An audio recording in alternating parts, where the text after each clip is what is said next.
Okay, you guys, it looks like we are live. Let's just make sure that you guys can hear me and see me and everything is good. Looks like I'm a little bit delayed today, but that's all right. Maybe I'll bump it ahead just a bit. Make it happen. All right, I'm on the air. Let the Sizzle Sunday begin. That's right. You guys see me. I look good. I sound good. Woo! We did it again, man.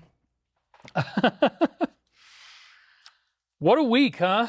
What an incredible week. So right off the bat, for those of you who don't know, Kayfabe is a term from wrestling that means that they're staging the match. It's not actually what you think it is. They're not really fighting, but they can't ever break the kayfabe when they're out in public. They have to wait until, they're behind closed doors. Then they can talk freely among themselves, but not until then.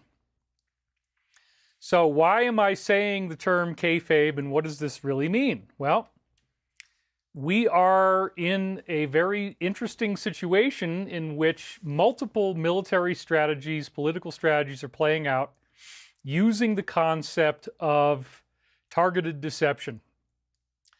And targeted deception is another form of kayfabe. Well, they say disinformation is necessary from this alliance. That's the military, the U.S., the intelligence community, and much of the world that's secretly working on a plan to expose and defeat something that is way more evil than most people think.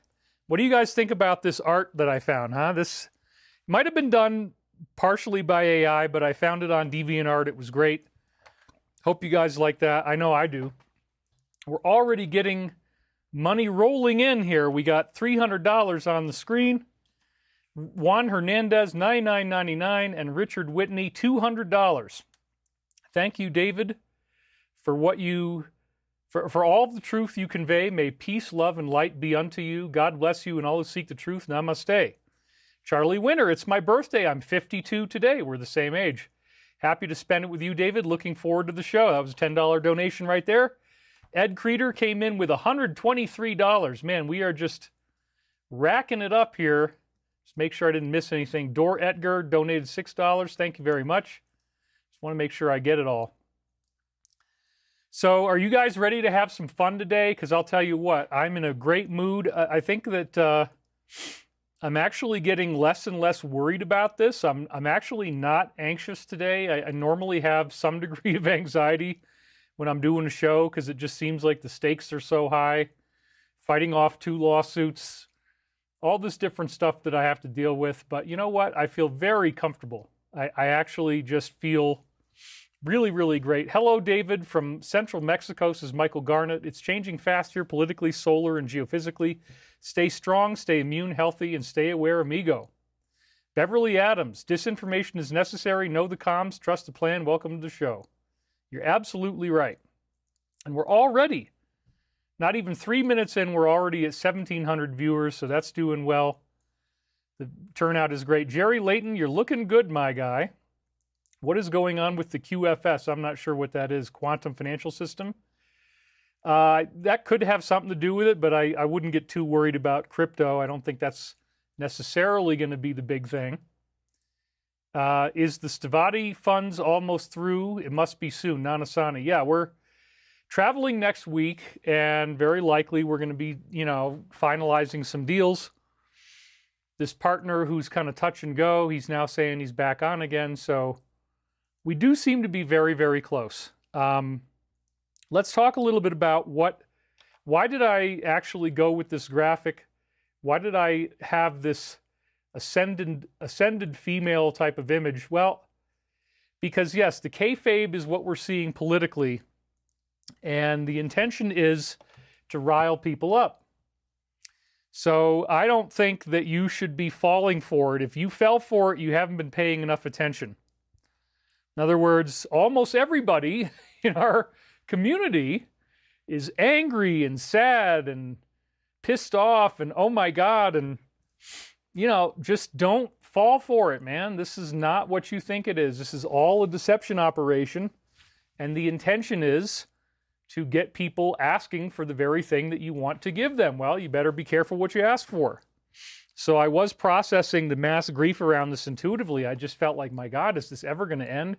Is this ever going to stop? So you guys know what I'm talking about. It happened when 47 comes out and says, oh, you know, there's nothing to see here. And the FBI, the DOJ says there's nothing to see here. Really? Who's buying that at this point? Nobody's buying it. Nobody buys this cover-up. What they've actually done is brilliant because they've brought up the ghosts of old cover-ups so that people have to think about this. I would honestly say if you're watching this show regularly, you probably might have a happier life because did you get caught into this? I mean, how many of you guys actually got caught by this versus how many of you saw what was going on? I got my popcorn. I'm standby. I'm not buying the 5D crap, says Amy Rappaport. Look, you know, you can't... I have been joyful, says David Carone. We can dislike the way they're doing it, but all I can do is report on it. I'm not involved in this plan. I'm not helping this thing out from the inside. I'm helping it from the outside. So I would say don't get too worried about it. I trust Trump. That's right, says Cynthia Shannon. Even knowing what was going on, I still got mad, says Zoichka. Been seeing you for 5 years, says Gary Hyder Music. I did not get caught up in the movie, says TC. Hug David, you look great once again, says Frequency 963. I'm not even paying attention anymore. Well, thank you for being here. I've been telling everyone it's a movie, says Brian's... whoops, I'm getting lost here. David Quercioni said, I've been telling everybody it's a movie. Richard Whitney, I've always seen the truth. Vicky Crew Fuller, I am the fairy energy in the house. Okay.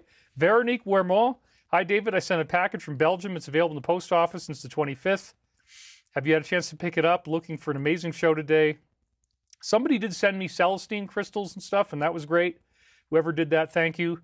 I think it's another Wrestlemania, but it's sure convincing. NGL, says Alpha David. I pray that you're safe. I'm glad I did not miss you this week, says Stella Brown. Trust in God, verify everyone else.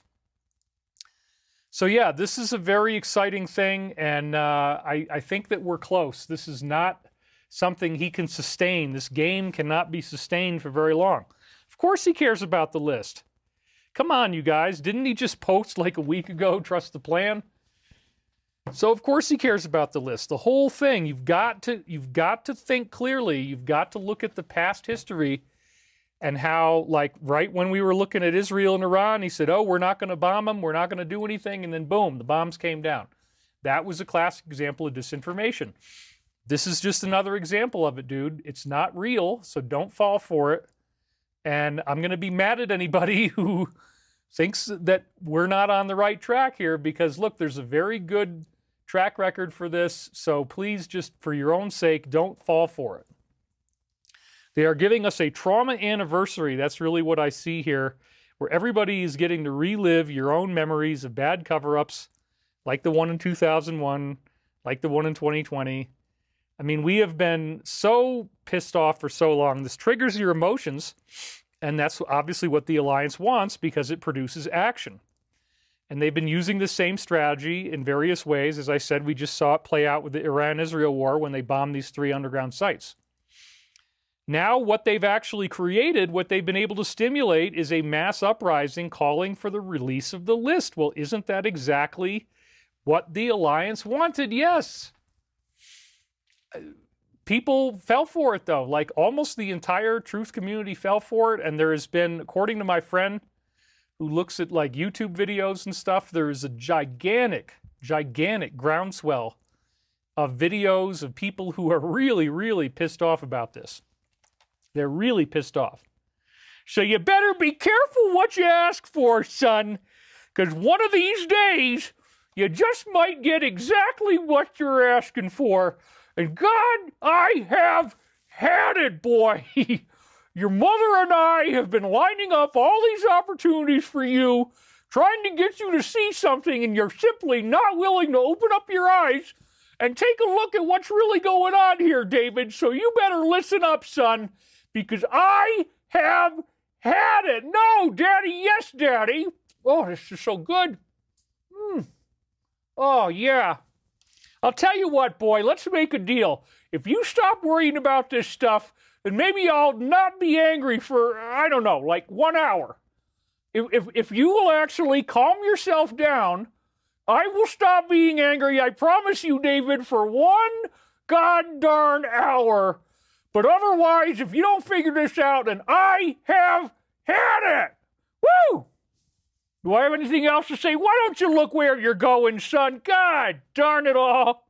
Because these are laughable conspiracy theories, boy.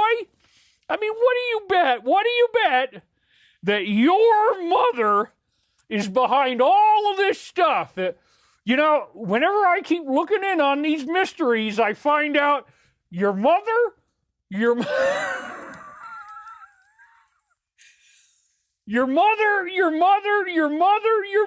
just over and over again. That's what comes out of the wash, boy. So I think I'm going to be proven right once again. God, I just can't stand it. I have had it. Woo! Yeah. All right. Little bit of Angry Daddy to get you started. Now we're going to head right into the news. Everybody is laughing. There's laughter icons everywhere. So again, because we're not in front of an audience, there's usually one person who thinks it's not funny, and they write, like, oh, you're not funny. Well, that's because I'm exposing bullies, you know. And again, my dad is not as bad as the Angry Daddy character. What I like to do is use that character as a jumping off point to explore very serious archetypes of abuse. Did you smoke? No, I am completely sober right now, and I'm happy to be that way. I don't, you know, doing this show on pain medication is not a good idea. It can create lots of nervousness, lots of anxiety. You don't want that. Anyway, I'm in good shape. My feet are good. My everything is, I've had a good week, honestly. But little Angry Daddy, look at all the laughter. Look at all the laughter icons that we got coming up here. There's so many of them. You guys are just waiting for it. You're just waiting for the Angry Daddy to come on in and brighten up your life with the hatred that only he can provide in quite that same way. God, boy, it's been so long that I've had to put up with your mouth. Anyway, so let's get into the weekly news. The next Kayfabe, which again is a staged wrestling thing, like they already know who's going to win, it began right after the show was over. Oh my God, I wanted to get right back in, but it's like, well, I can't. I got to wait a week. The DOJ and FBI stated they found no evidence that he was murdered, maintained a list, or used any blackmail. Come on. So it started literally right after the last show, and I'm like, oh my God, this is just crazy. Who's going to fall for this? Turns out everybody fell for this. So I'm like, well, okay. How long can they keep this up? How long can they have 47 be the heel? I don't know. It's not very long. I'd say 5 weeks maybe at the most, maybe not even. So you're getting everybody to call for this list to come out, which is exactly what they wanted. So that was the first thing we saw on Sunday.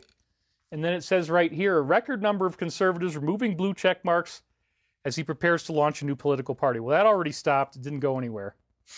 I don't know how many people are getting rid of their blue check marks, but Kayfabe starts going viral on Monday, and we'll get into that. But we had this horrific flood we talked about last week.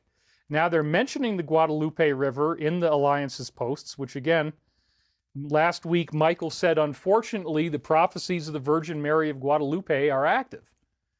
So here we go. Guadalupe River. I think that was probably intentional that they added that in because, again, I couldn't have done stuff like this. We have ridiculous fools who attack me, but all they ever do is attack my character. David is disgusting. David is vile. David is a grifter and a fraud and a con artist. You pretty much always know it's Stephen whenever anybody writes that. I just take it for granted, like, oh yeah, that's Stephen.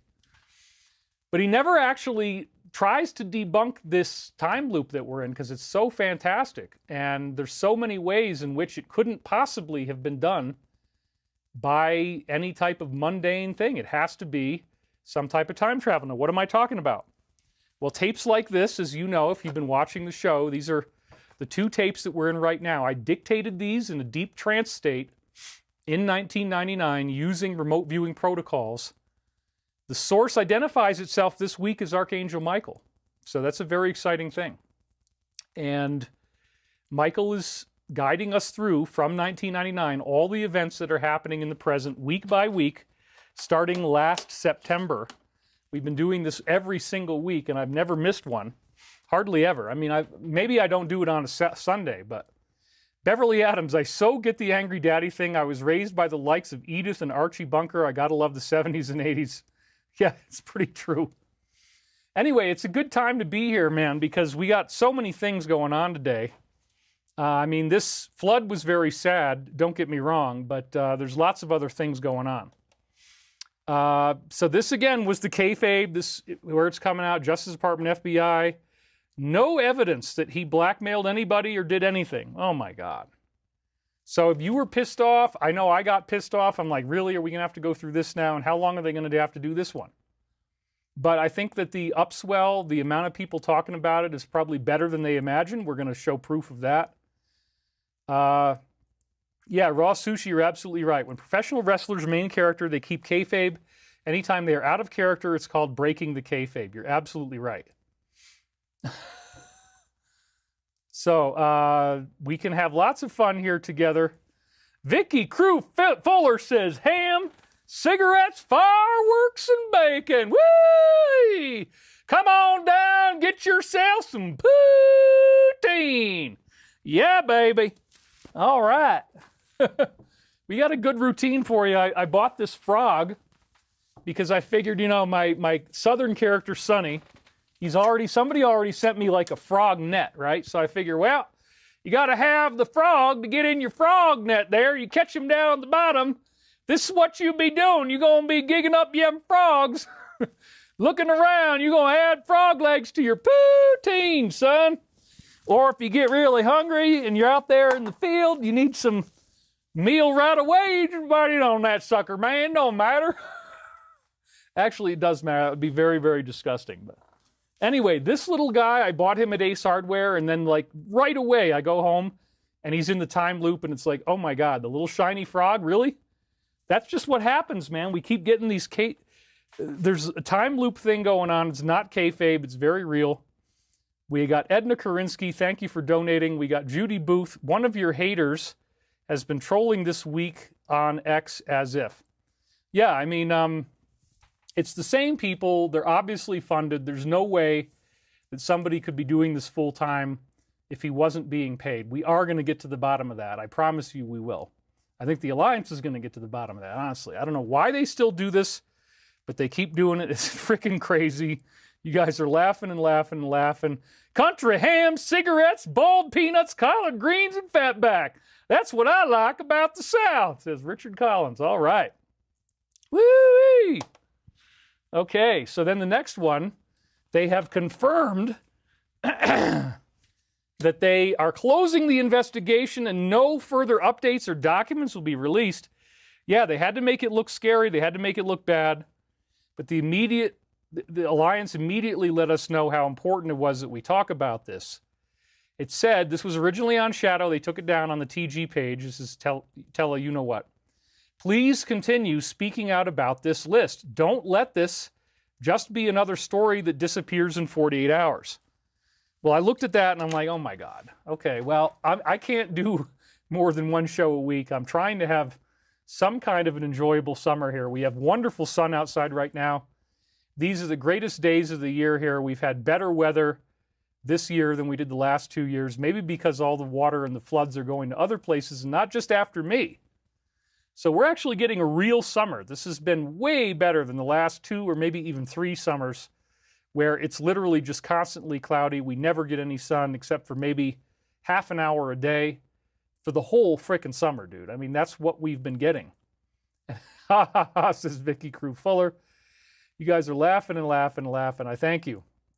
So look, I'm not unhappy about the weather. The weather has been great, and so I tried to take off this week and have a little more fun. And I put this show together at the last minute, but it is an amazing, amazing show. So again, the point is here, don't let this just disappear in 48 hours. It definitely did not. So this makes me feel good. The fact that everybody's talking about it, the fact that they got a big stimulus out of the public, that's what they wanted. They wanted both sides to call for this to be released. Well, be careful what you ask for because you just might get it. And what you're going to learn is that, yeah, it's actually really upsetting and horrible stuff that you're going to be finding out. And the world will never be the same. I mean, once they do this, it's game over. So I'm really excited about it. And it did not go away. So here's the next one. Department of Justice's report on this event includes evidence that was modified for security reasons and private reasons. So they're literally telling you how to break through their kayfabe. They're showing you how they gave clues that they want people to find so that you can, quote unquote, get mad and talk about, you know, that's ridiculous. What's really going on? Note, both photographs have been modified for security reasons and the left photograph has been modified for privacy reasons. Yeah, okay, so that's pretty strange, right? Wait a minute, what do you mean modified? What are you guys actually talking about here? Like, it smells like a cover-up because it is. They wanted it to be a bad cover-up. So this is where it came out on Sunday on Zero, this website, ZH. FBI concludes he had no clients, didn't do anything, and he definitely committed suicide. Okay, and then above that, we see Wall Street response to the America Party. He denies it and calls the filing fake news. What a mess. So yes, the America Party lasted like 3 days, and then it just disappeared because there wasn't enough support. It's all part of the kayfabe. I don't think that the two of these guys are really fighting each other. But again, two kayfabes on one page, two headlines at once that are showing what's really going on, if you understand Wrestlemania. What is up with the small country, dude? Now they're going after Yemen. I mean, they're just hitting everybody. They know they're not going to have very much time left. And again, I support them. My best friend is Jewish. My therapist is Jewish. One of my girlfriends was Jewish. Okay, fine. I'm not anti-Semitic at all. That being said, we have a small group at the very top that have been causing a lot of trouble. And they know they're running out of time, you guys. They know it. So what are they doing? They're actually just hitting everybody. They're trying to get all their wish lists taken care of at once, bombing power plants and ports, fearing that war could erupt again. The Alliance is going to try very hard to make sure that doesn't happen, but you do need to be aware that it is. Keep your eye on that ball, okay? And then Putin fires his transport minister, and then hours later he dies by gunshot. Do you think Putin did that, or do you think the DS did that? Bonus points if you have the right answer. I already think I know the answer. I mean, nobody knows for sure, but no, Putin wouldn't have done that. It's too obvious. It's exactly the kind of thing that they're doing to try to set him up and frame him as their enemy. And again, these strategies, as we just keep seeing, they just don't work. They keep trying out this crazy stuff, and it just doesn't pan out the way they thought it would. Let me actually fix my, hold on, you guys. I'm going to do this right now. This light is kind of off kilter, so let's get it right there. All right, perfect. Good enough for me. It's good enough for me, it's good enough for you. You probably didn't even notice anything, but sorry, I just got to tweak my set, you know. I'm also like, I'm not just the star, I'm also the director, the producer, everybody in between, I got to wear all the hats. What the hell, man? I got to keep the show live, keep it fun, keep it exciting. So this was not done by Putin. I don't think so.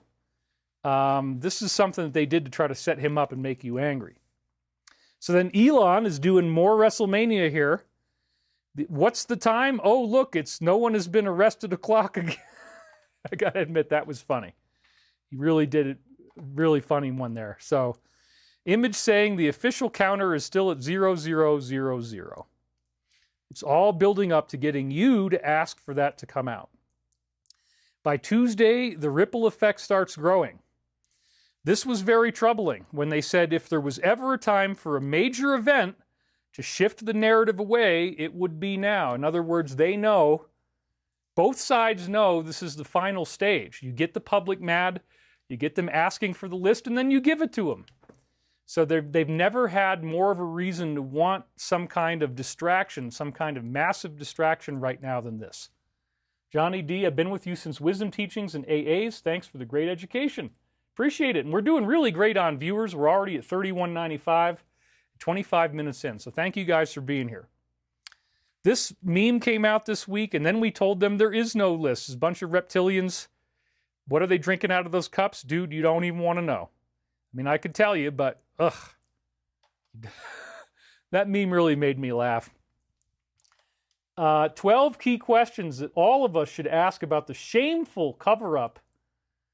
A line has been crossed that will never be uncrossed. That's the appropriate level of anger that you should have. The level of anger is just so overwhelming, boy. I just can't stand it. Yeah, that's what they want. They want you to be mad. But again, you'll be happier. You'll have a happier life if you hang with me and you learn the truth and you're like, okay, well, you know what? I'm not, don't fall for this, man. Don't fall for this idea that we're in an all is lost point, because we're not. We're simply not. And I love my little, don't you love my new broadsword, man? That just fits right into the set. I love it. It's I got to move out of the way if you can see it on this one. There it is. But anyway. Yeah, so thank you guys. Thank you for whoever sent me this sword. It's definitely a permanent part of the set now. Linda Korsiak, I appreciate all that you do. Much love. Let's make sure I didn't miss anybody. No, I think we got them all. Excellent. All right. So yes, this is the normal response they wanted you to have if you're not aware of the Wrestlemania. And lo and behold, we got a big win on July the 8th. You're going to be able to keep your shoes on when you go through the darn airport. Dude, when we had the shoe bomber way back in the day, I said, you know what? The shoe bomber is bad enough because now we got to take off our shoes because one freaking guy has got like bombs in his shoes and he's trying to like light the fuse on the sole of his shoe. Like, really? Oh my God. But I said, well, thank God we never had the ass bomber. Did I actually say that out loud? Did I just say that out loud? If that bomber had succeeded, then, you know, well, sorry, everybody, if you want to get on the plane, we got to check for it. Somebody tried to do it. Well, you know, his body might have shielded a lot of the explosion, but there would still have been a really big mess. And so thank God we never had the ass bomber, right? It's bad enough we had the shoe bomber, but now we're rolling back the shoe bomber. He's no longer a problem. Everything is good. Life is good. And we have another donation here. Charlie Winter, I'm in South Texas. It's been storming and raining for most of the summer.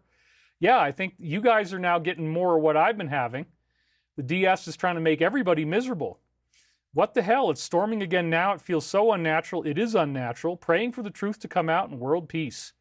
Absolutely. We're at 3,307 viewers. It keeps going up and up and up and up. A new definition for a bomb. Man, your eyes are glossy, my guy. Yes, I'm in an allergenic environment, you guys. We have pollen. I'm in a very, very high pollen season, so please don't hate on me. I am, again, sober, so like whatever. We had the underwear bomber. That's why they're groping you. I love the Archangel Michael spade. David, you have helped my anxiety when I get upset. I remember what Michael has told us. Thank you very much, says Bella. Yeah, so I'm excited about... Thank God there was never an ass bomber, right? Let's just be clear because, man, dude, nobody would want to ride the airplane if you had to go through that with TSA. Then they just really could be called TNA. Woo! We get to keep our shoes on. Yay! I mean, dude, I'm excited because it used to be you couldn't get this unless you were on the TSA pre-check list. And it's fun, it's faster. That's awesome. So thank you, 47, for that. We love you for that alone. Everybody should be happy about that. This is a little bit too on. This next one is a little bit too on the nose. I just got a box from Amazon, and I forgot to bring it out, but it says, I'm feeling empty inside. Well, that would imply they're not getting enough orders, and they're trying to shame you into buying more stuff. The box literally says, I'm feeling empty inside. Maybe I'll get it after my break if I have time. Vacapalo, thank you. She's one of the great donors. Happy Sunday. We're in for another great show. Yes, we are, and we're at 3,332 viewers. This is a little bit on the nose, wouldn't you say? And look at how happy he looks. He just so happens to sell 666 million in stock.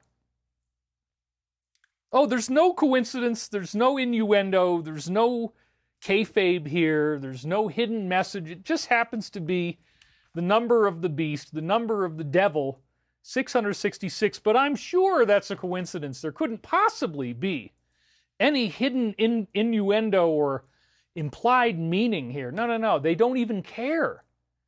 They're so pissed off that they're losing. They're so desperate now. And I would say he's undoubtedly throwing signal. You couldn't get into this position that he's in without being a part of this crew. That's the way it is. They're not going to let some normie in there. So like, whoa. I mean, how about try not to be quite so on the nose? You know, it's a little bit obvious, folks. And if you don't see this, then you're not paying enough attention.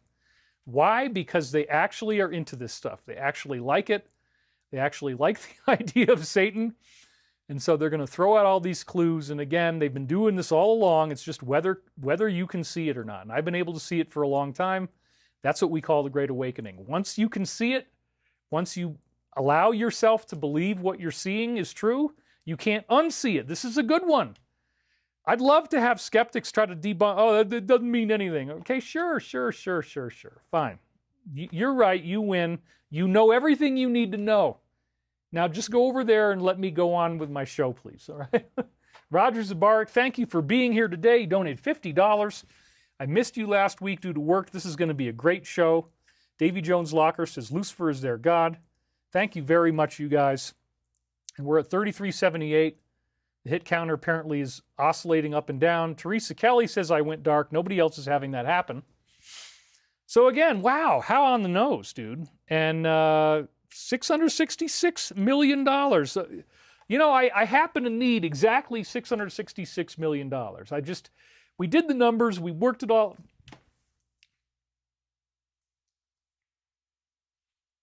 Ooh, yeah, I'm not buying it. So then, okay, well, let's just shave it down to 665, round it down a little bit so it's a little bit less obvious. No, we're not playing that game. All right, so here's two more that came out on the General that day. House Declass Task Force Chairwoman Luna says she will be asking them for the files, not about da-da-da, for release. And so that's good. The Attorney General says the missing minute is routine and caused by a standard nightly system reset. Again, they're deliberately creating a very bad cover-up. They want it to be bad. They want it to piss you off. That's the point. Elon says releasing the files will be a top priority for his short-lived party. Well, it's a top priority for everybody. And then this is another really big one that kind of slipped in under the radar. Brennan and Comey, criminal investigations. This could be, again, we never really know because they're always putting out various things, but this could be another example of what starts to tear the whole thing open and make people see through the veil and realize what the hell's been going on. So we'll talk more about that one a little later. The Rio Ruidoso River in New Mexico surged within 10 minutes, triggering a flash flood emergency. Right, exactly. Somebody's laughing about the missing minute. Yeah, it's raining like this all over the country. We're actually getting lucky because the rain that they used to just dump on me, because the DS hates me so much, they just want me to never have any sun or be happy. Now they're doing it to you. And I actually have a great summer. So sorry that it's happening to you, but I'm very glad that we have a great summer. I can't wait to get out there. Scientists warn that tomorrow could be the shortest day ever recorded because the Earth's rotation is speeding up faster than ever before. That's another energetic activation of our solar system that is precluding the sun's energetic release, which Archangel Michael, again, this is the source that I channeled back in 1999 on these tapes. Archangel Michael is supposedly Jesus' top angel responsible for defeating evil. This Earth's rotation is speeding up. Eventually, once the sun does a solar flash, our Earth's orbit will go into a higher number of days. It won't be 365 days anymore. It might go up to like 384 or something like that. Who knows what it's going to be? Could even be 432, some sacred harmonic number of days. We're going to move away from the sun. All the planets are going to reorganize, but before that happens, you're already seeing signs of that change coming. Mainstream media claims the administration is concealing a massive trove of evidence related to this from the public. Do you think? Yeah, I think so. Amanda Noel just donated. Thank you, Dr. Amanda Noel. Woo! Thank you, David, for our weekly dose of wisdom and good fun. Let us pray the dark yuckies get enlightened or go to the light now so we can live beautifully with freedom. And more David Sizzle. Absolutely. Tomorrow is Monday, so I'm okay with that, says Mortiga. All right. So we're seeing that, yes, even the media is calling for this now because they want to think, they believe that he's going to be, that 47 is going to be found in there. So if they just are grabbing anything they possibly can on the ground, trying to throw it at him, well, you don't want to necessarily grab everything you find on the ground. Maybe you ought to leave some stuff on the ground. But when people are crazy and they're just acting out of emotion, they throw everything they can find. No, I'm more confident than ever because once I've realized that they're going to kayfabe out the public this much, that's why I said let's just call it the final kayfabe. I mean, yeah, maybe they're going to do 5, 10, 15 more of these, but this is a really big one. And it's getting everybody really upset. How long can you be the heel? How long can you have your own base hate you? Not very long. So I don't think this is going to last very long, you guys. So over 5 inches of rain hit Chicago in 90 minutes. Streets are flooding, water rescues are underway, and lightning struck the John Hancock Center. 5 inches of rain in 90 minutes. What is that going to do, folks? That's going to flood out underground subway tunnels and underground things that maybe you don't know about. So this could be some type of coordinated move by the Alliance to be able to flood out areas that they need flooded so that people can't be in there anymore, that once the floodwaters recede, it's been purged and it's been cleansed, and they can go in there and retrieve evidence or documents or hopefully victims who are still alive. But the point is, this type of flooding could be a military strategy. I just want to plant that in your head because then the very same thing not only happened in Chicago, which is really one of the hearts of the beast, the Chicago Board of Trade. I mean, it's like a financial district. It's also happening in D.C. this past week, and you'll see that in just a minute. So, underground flooding. Isn't that weird? Like, what do you think that's about? So then they punt on the questions. This is never going to be released. Do you want to waste the time? Again, he's trying to make everybody mad. Everybody's mad. Everybody hates him. Everybody's pissed off. It's a very brave thing. You know, it was one thing for Elon to play the heel and for 47 to be Hulk Hogan. It's quite another thing for 47 to become Andre the Giant in WrestleMania 4. That's a big, big sacrifice he's making for us, and I applaud him for that. So thank you, Mr. President, for what you're doing. Thank you for the bravery to step forward and create this final staged act that's going to lead to all of these things tumbling out. And again, people are not going to like it once they find out the truth, but you asked for it.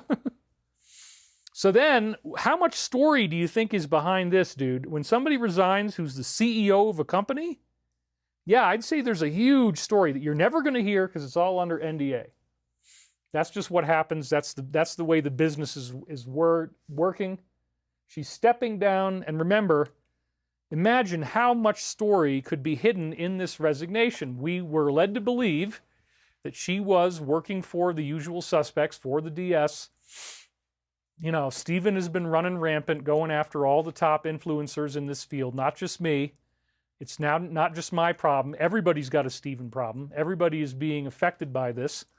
All the top influencers with millions of views, they're all being attacked by this one kid. Could we please get him arrested? Could we please put him under injunction? He's done way more than enough death threats and terrorism to warrant being put in prison for the rest of his life. So, like, maybe now that this has happened, something can change because this guy has become everybody's worst nightmare. But I do want to remind you, there's a lot of really big influencers with millions of views complaining about this kid now. I have been dealing with this for 7 years. So be glad that you only had this happen over the last year or less. Because, yeah, there is no troll worse.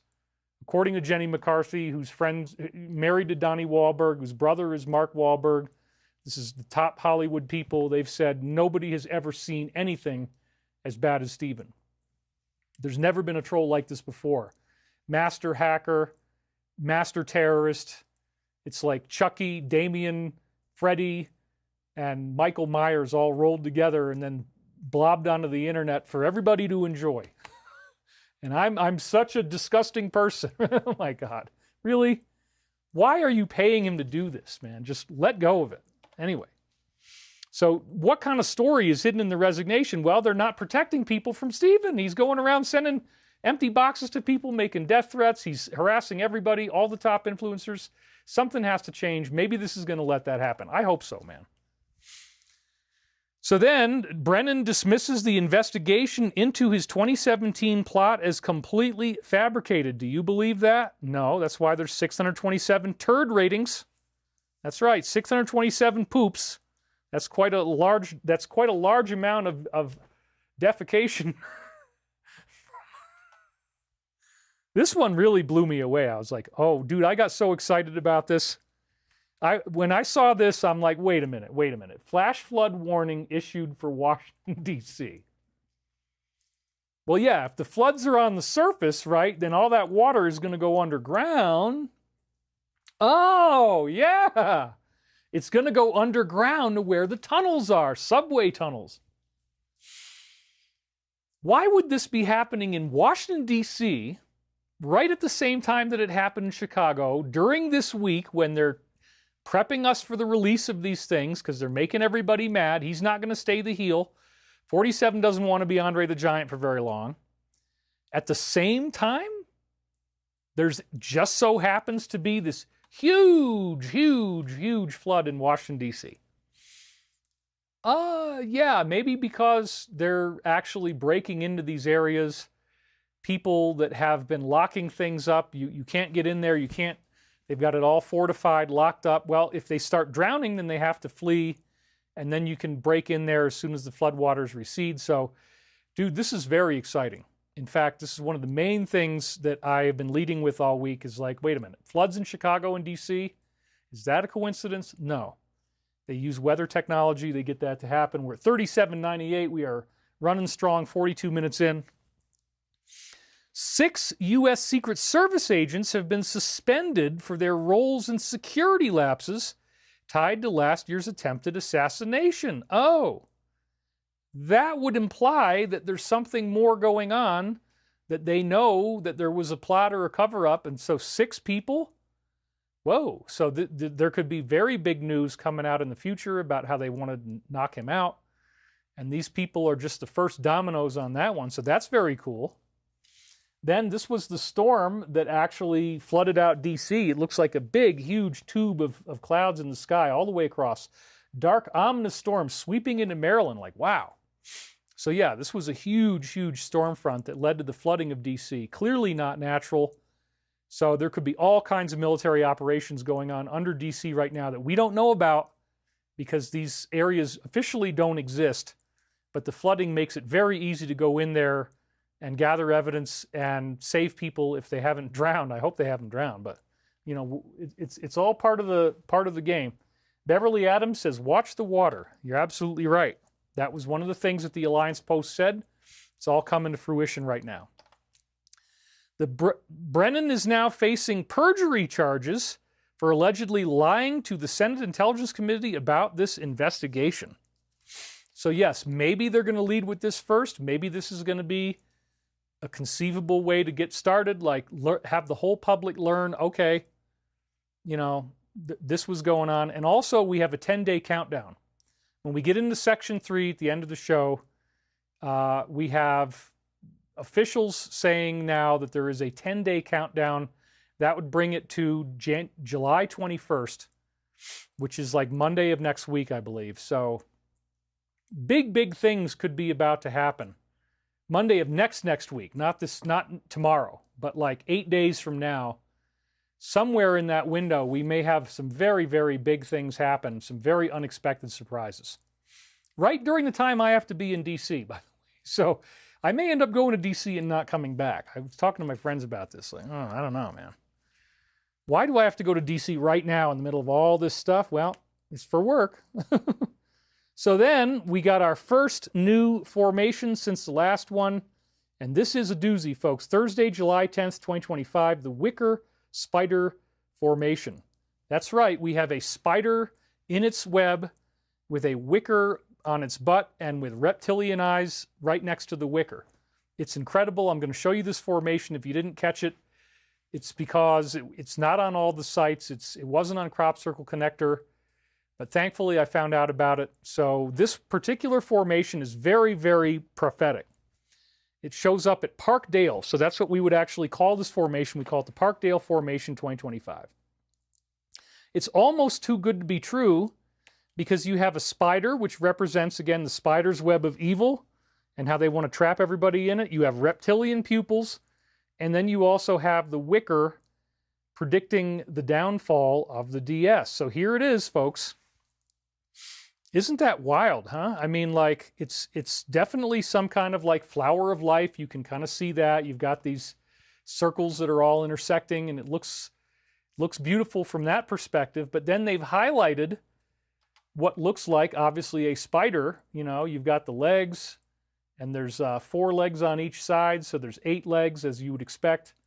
You've got the head, you've got the eyes, you've got these little pincers in the front of its mouth. And then look on its abdomen. First of all, what we're seeing up at the top is really, really amazing. Because once again, look at that. It's a woven wicker basket formation. Now, what is that? What is the wicker basket thing? We've been having that theme come up. The wicker basket formation appeared right around August 11th of 1999. It was the big grand finale of the season. And the Wicker Man is what it's referring to. This is a movie, I think it was from 1974 or thereabouts, featuring an island where everybody is in a satanic cult, and the guy who comes in to investigate them murdering people ends up getting murdered himself at the end of the movie. In the Wicker Man, they march him into this big, giant man made of wood, and then they light it on fire, and the whole entire community is in on it. They all know he's there. They all want to set him up. And so he gets marched into his doom, and that's what they made that movie to analogize what they're doing to us. We are the fool. We are the jester. We are the joker that they're marching into the Wicker Man. They want to burn down the planet. They want to destroy the planet. So that means that they are all in on it, and that's what the Wicker thing's about. Well, in this case, the Wicker Man seems to be about how now they are the ones being marched into their doom. They are the ones being marched into the Wicker Man. And remember, in the book of Revelation and other books like Matthew and John, and I think Mark has it too, this concept of the harvest, that the weeds will be plucked out from the wheat one by one and burned. Well, the weeds represent the evil people on earth. So this is a very interesting, you can clearly see, now bear in mind that this is a very complex operation. You're having to take crops, you're having to weave them together into what looks like wicker. That means that there's crops going underneath other crops. They're going up, down, over, and under. And these people, these negative folks, are now the ones being, they are the Black Widow spider. They are the ones being marched into their doom. And then right below the wicker basket formation, again we have one, is reptilian pupils. So it kind of looks like this, doesn't it? Like the idea of the Draco reptilians. Well, yes. The Draco reptilian agenda is going through the Wicker Man ceremonial betrayal right now. And with spiders, you know, they have 2 larger eyes and then smaller eyes around the bigger eyes, as you can see right here. There's your 2 eyes in the front, and then also, again, you got reptilian eyes. So there's a lot of different meanings here. It has to do with the World Wide Web, which, again, like a spider's web, how they've controlled the internet.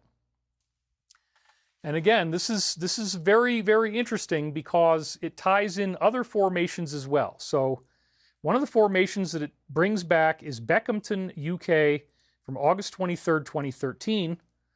And as you look right here, you can see it's got kind of like a Mayan Aztec sunstone thing around the outside. It's got almost what looks like eyes, like there's the implied image of a gray extraterrestrial with the alien-looking eyes are in the middle of this formation, so it could be like a head. Notice there's a crown above the eyes. It could symbolize the pineal gland. There's all these rays coming off of it. But now I want to flip it upside down. So let's flip that upside down. And then, so again, gray aliens is where this is going. And then you also notice right up at the top of the alien's head is something that looks like a flying wing. It's very similar to what we saw with the Phoenix lights in 1996. People saw this boomerang flying over Phoenix, Arizona. It looks a lot like what's at the top there. So you got grays, you got the alien boomerang, and then check out what happens when you flip it upside down. It's actually very, very similar to the abdomen of the reptilian spider. So now we have reptilians, we have grays, we have the Wicker Man, the Wicker basket. This is clearly showing that that they are now trapped in their own web. They are going to be defeated. This is the reptilian agenda. And what is this formation right next to? It's right next to this guy. And anyway, he's quite happy, isn't he? You can see he's walking around very happy. Boehner would be very proud of him for what he's doing here. Let's just try to get past that one really quick. You know, like, so who is being trapped in the web? And WWW, could that be related to 666? Well, who the hell knows? But the point is, yes, the DS is now being captured. The reptilian agenda, the gray agenda is now being captured, and it's got Wicker in it. It's an incredibly, incredibly beautiful symbol. This is not the first time that this Wicker thing has showed up. Remember what we showed you. The Wicker pendulum showed up a couple weeks ago, and it's got that same Wicker in the middle. So you can see, once again, it looks like the crops literally have to be woven together top to bottom. And then we have the Inanna star, which is the Draco-Reptilian star, which the 8-pointed star shows up everywhere in the classic movie Eyes Wide Shut. Here's Tom Cruise and Nicole Kidman.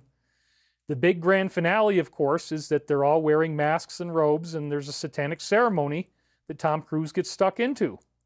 But before they go to that ceremony, they go to this party for Christmas that has all the same people that are going to be showing up there. And they have these light features. And so there in the background is the star of Inanna. And again, Eyes Wide Shut is about the DS. It's about this satanic group. And clearly what that Wicker pendulum was saying is the star of Inanna, the reptilian agenda, is being defeated. So there's the star. There's the Wicker pendulum. You can clearly see what's going on here. It's the same thing. So again, here it is with the other formation that we just showed. You can clearly see it's there. And as I said in the when we were talking about this before, you'll get a special prize if you can count how many times this appears in Eyes Wide Shut. Vigilant Citizen already might have done that. Not really, but there's 3 parts of the hidden messages. If you go to that website, you can look this up. And there's a great shot of it. When entering the party, we see a peculiar Christmas decoration. This 8-pointed star is found throughout the house. That was Stanley Kubrick telling you something. People wearing these masks. Again, the magic circle puzzle at the end, because you're summoning demons in the magic circle in Satanism. And it shows the occult elites seep through popular culture. They are not noticed by those with eyes wide shut. And then you have his mask on there, and that was really weird too. But again, the 8-pointed star, clearly the reptilian agenda is being illustrated here, and the Wicker means that they are out of time. And then we had yet another reptilian crop circle where the snake's belly has reptilian vertical slit pupils on it, and there's Wicker right above it. You can't make this up. It's so great. I'm so happy about what we're getting here. So then this was at Kingston near Yeovil, Somerset, around the 15th of June. This was the secret location, as you can see right here, bringing to mind the star of Ishtar or Inanna, the star of Venus. So yes, Wicker is very popular this year, which means they're about out of time. Showed up on June the 20th. All right, so this is the next thing. Now so that was the first crop circle, right? So we got grays, we got reptilians, we got Wicker, we got the spider's web, and it lines up with the pendulum. That is amazing. The higher forces are definitely telling us that the DS is out of time. Now check this out, that we're back into our timeline for the week.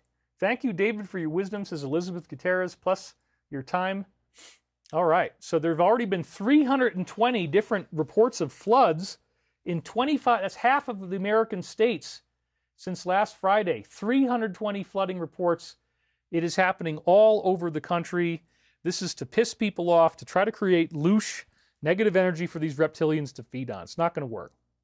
By Friday, now everybody is up in arms. It was hard to read this, but remember, it's just a kayfabe. He says, let's not waste time and energy on him, somebody that nobody cares about. I mean, obviously that's not true. And he wouldn't say that if it was real because, you know, clearly everybody disagrees with that. What do you mean nobody cares about him? So again, it's Wrestlemania. I'm trying to tell you, don't get caught up in it. Adding that all these other individuals created this and that it was a fake hoax. Well, again, shoddy cover-up, and he's got to go right out there. He's taking hits for you. He's taking hits for this country. He's playing Andre the Giant. He's playing the heel. This is going to make people boiling mad. This is going to make people want to hurt him. People want to kill him. It's going to make people want him investigated. People want him impeached. That's what they're saying they want, okay? They want you to get mad, I guess. Well, not my audience, but they want a large number of people to get mad so that they call for the release, and then when you get here's a stupid chipmunk crawling up my screen again. I just fed them before we started the show, so they can't be complaining yet. He also says, selfish people, oh, we had a donation come in. I got to grab that. I can always see it out of the corner of my eye when it's red. Kenneth Bates donates $100 right there. You are my trusted scrivener. I hope I see you on the other side. Well, we are going to be doing an event coming up here, so you could see me at an event, you know. And so that's going to be coming up. I'll give you details on that next week. I wanted to get it ready by this week, but we just didn't quite have time. Yeah, okay, Charlie Winter. We have a whole thing on Superman. I just saw the new Superman movie. There's so much symbolism there. Luther wants to be king. Starting wars to hide an agenda. Portals, AI, crazy billionaires who hate the citizens. I cannot enjoy movies anymore. It's so obvious. Yeah, we're going to talk all about Superman in a minute. Cami says, Ascension portal activation, August 12th, August 18th, August 21st. Okay. Meditation somebody's going to be doing. That's great. So, yeah, this is a very exciting time for us, and we're at 4,000. We're over 4,000 viewers at the 1 hour mark. That's excellent. Whoops. I got totally lost here. So, selfish people discussing this hurt his administration. That's just daring you to get mad. Oh, well, I'm not selfish. F you, you know, I hate you. What do you mean I'm selfish? He's trying, it's the same thing that the heel does in the wrestling ring where he stands on the side and he says, this town is full of a bunch of smelly old rednecks that are fat and their wives look like, you know, I mean, like, that's what it is, dude. It's standard heel behavior to elicit the desired result. Do not fall for this. Please don't fall for this. So they're all going after her. She's doing a fantastic job. We're on one team. I don't like what's happening. We have a perfect administration. The talk of the world, and selfish people are trying to hurt it, all over a guy who never dies. For years, it's him over and over again. Why are we giving publicity to files written by these individuals? They created these files just like they created the fake dossier they used on me. Well, there you go. They're about to blow that one lid off next week. Now my so-called friends are playing right into their hands. Why didn't these radical left people release this? Well, there you go. That's a very important question. If there was anything in there that could have hurt us, why didn't they use it? I agree. They haven't even given up on the other files. No matter how much success we have, it's never enough. We're about to achieve more in 6 months than any other administration had in over 100 years. And so the left is imploding. Cash and the FBI must be focused on various things that they need to investigate, arresting thugs and criminals instead of spending month after month looking at nothing but the same old left-inspired documents. Ooh, man, he's really trying to get people mad, isn't he? That's what he wants. Let her do her job. She's great. Was that happened, and then they try to do the same thing in 2024. That's what she's looking into and much more. Now we're the hottest country. Let's keep it that way, not waste time and energy on this. Somebody that nobody cares about. Ooh, I mean, you can see people just getting so freaking mad. I mean, like, wow. It's very, very brave to get people that pissed off. So kudos to you, Mr. President. I would have never thought. This is a plot twist I did not see coming. It's one thing if Tucker does it or Elon does it or somebody else. But the president himself, dang. And again, how long can he politically sustain the damage that this is going to cause? Not very long. This is obviously intentional. A couple people in the comments don't want to believe me. That's fine. But I do believe that in the fullness of time, I'm going to be proven totally right. My hand to God, I know the names. So the lawyer, the classic lawyer, says he knows who's on the list. And I know that documents are being suppressed. That's exactly what they want them to be doing. No one, even the most deranged, spike-faced, pink-haired, believes this story is being played out. There you go. People are figuring out it's a kayfabe. It took them the whole week. This is Friday now. But I got my glasses on. That's right. I'm trying to save my eyes for you guys so I can stay on the air. And then, you know, I bank with Chase. I admit it, and I'm proud of them that once again they've won points in my book that he's unloading on them and saying they're idiots who are obsessed with this failed movement. They have big hearts and little brains. Way to go, Jamie. That you really won points in my book for saying that. I wouldn't necessarily call them idiots, but this meme came out, which I really... I'll let you read it. You don't have to have me walk you through this, but metadata embedded in the video analyzed by Wired and independent video experts shows that rather than being a direct export from the surveillance system, the video was modified, likely using Premiere Pro. I don't know how you would know that, but apparently you can. The file appears to have been assembled from at least 2 different source clips, saved multiple times, exported, and then uploaded to the DOJ website where it's presented as raw footage. Yes, they're deliberately doing a very bad, very shoddy cover-up to make you mad so that you will want justice. That's the point, folks. You like the fast pace? I'm trying to keep the show going. I have a lot of slides here. We're at the 1 hour mark. We're doing really well. And, you know, so we're going to try to keep this to 4 hours or less if we can, but we'll see how we do. But I want to get out there in the sun, man. But I definitely want to get through these slides first. And I've worked my ass off on this. So, you know, things are looking really good here. We're in a great place. So let's keep the show going. They're still reviewing documents and processing a Freedom of Information Act request despite their public statements claiming they closed the case. There you go. It's all fake, just like I said. That's the proof. There was some guy in here in the comments being all pissed off. If you're pissed off, then fast pace is good. Thank you, Eldon Elder. Yes, this is a great pace. I'm glad you like it. You're in good cheer. Yeah, honestly, you know, having not been in court this week or anything else, I actually do feel really good. I've had time off. I'm having a good vacation. And just like I had to have the brashness and audacity to walk into a federal court, now I have to have the brashness and audacity to walk into the Pentagon and score our deals. But, you know, I think everybody's going to really like me there. So I'm actually really looking forward to it. It's going to be like a homecoming. But yes, I'm going to be going in there right in the middle of all this crazy stuff happening. So the timing is very, very odd, to say the least. So anyway, I'll probably not have to miss a show. I'll be back by Sunday. You're not going to miss me. I'll be here.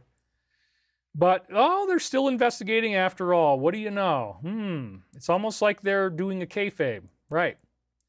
Bongino took a day off following a heated clash with Pam Bondi over how the files are being handled. My guess is that he is not in on the kayfabe. That maybe he is. Maybe they told him what to do.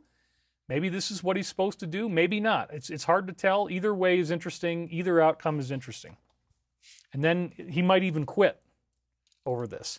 He's reportedly weighing his resignation over the handling of the files. There you go. And remember, he was one of us. He was one of the political commentators out there on YouTube, internet, whatever. Now he's in office. And then after he's been heckled extensively by 47, he's now thinking about stepping down. This is Jerome Powell. Yep, that Yacarino, Powell, all in 1 week, these things are happening. CEO of X, as I said. The Attorney General, however, is refusing to step down. Her track record speaks for itself. And again, it's not real. Tucker says that this individual was working on behalf of the small country who was committing crimes on our soil. And you better believe this is going to double-click and expand. And we don't even do double-clicks anymore, do we? It's kind of a dated expression, like shows you I'm an early internet geek if I still use the term double click on something. Because you don't have to double click on anything anymore. When's the last time you ever double clicked on anything? I don't think I have in a long time. We need to spread the truth everywhere. Now that the masses are listening, says Chill Mike, you're absolutely right. Synchronicities are a sign that was meant to show you what is going on. I'm an Army veteran, says Kick Dreaming, and I was in intelligence myself. I know what I'm talking about. Kaylin Robinson, I love the pacing of your show. Thank you. Live and thriving, thank you for being back. It's nice to see you again. Namaste, good sir, et al. Been away and I needed a break. Much love. Well, thank you for coming back. Who is Stevens? Is Barbara F. Manning. That is, I won't say his last name, but that is our dedicated troll who has put it all together with terrorism, death threats, stalking, computer hacking, stealing your credit card, calling you on the phone, impersonating journalists, full spectrum terrorist, domestic terrorism harassment is what we're dealing with. It's very, very serious. We are going to bring this to a stop.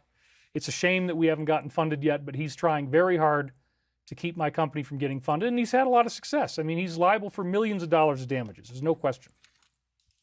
But not anymore. I mean, we've been able to circumvent all that stuff, but it took a long time. So even Tucker is coming out and saying that? I mean, that's incredible. Cash wants her out, and he might quit if Bongino leaves. Again, is this Wrestlemania? It might be. Maybe it's true. Maybe they don't know what's going on. They're pissed off. I don't know. You can decide for yourself. There's frustration over other documents that she hasn't released. They're setting it all up, folks. Tensions explode between the two of them amid the memo fallout. His absence sparked speculation about whether he'd resign. So yes, this is all... Whether it's intentional or not, it's all part of the Wrestlemania, I believe. So then down here at the bottom, while the public were distracted by this new kayfabe frenzy, he's been quietly mass purging government agencies after getting the green light from the Supreme Court unblocking an executive order. The quote-unquote State Department fired 1,300 employees in one day. Now, I got to be very careful how I word this, okay? But what is the State Department? The State Department is the company. The State Department is the same thing as the three letters that ends with an A and starts with a C. Everybody knows that. I mean, every insider I've ever told, oh yeah, the State Department, yeah. So 1,300 people, imagine if they were all networking together, imagine if they were all, that's a large number of people when you consider how much any one person could do by themselves. So you mean to tell me it just so happens, well, everybody's distracted over here, that the mass firings, because remember, it's not just arrests, not everybody gets arrested. We're also expecting firings, people that get to be able to walk away, or maybe they walk away now and they get arrested later.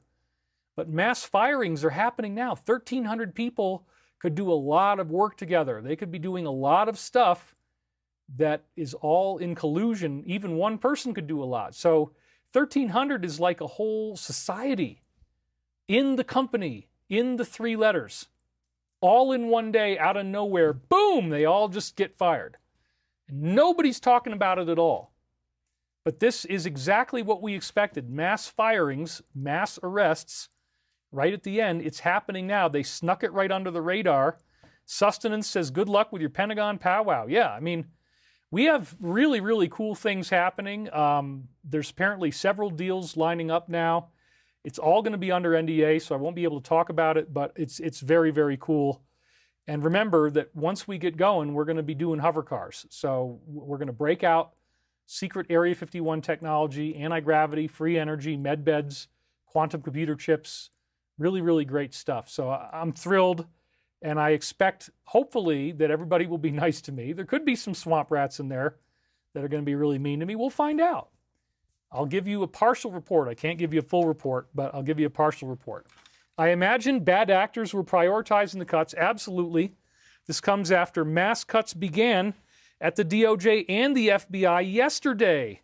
Perhaps, wink, wink, the swamp is being drained. Yeah, absolutely. So not only is the State Department, but it's also the FBI and the DOJ. The very three agencies they said were the ones that they had to watch out for. So they've been watching people, they've been surveilling people, they identified who was a bad actor, and now they're purging everybody out, which is wonderful. So it says right here, The State Department sent layoffs to 1,107 civil servants and 246 foreign service officers. Well, these could be people all over. There's only 200 countries in the world or something, right? So that could be like people in every country. It's a dramatic reorganization plan. That's right. Positions were being abolished. The employees would lose their access to the headquarters and their email and shared drives by 5 p.m. And so they're tearful, they're hugging each other, but, you know, it's not bad. This is actually a very, very good thing.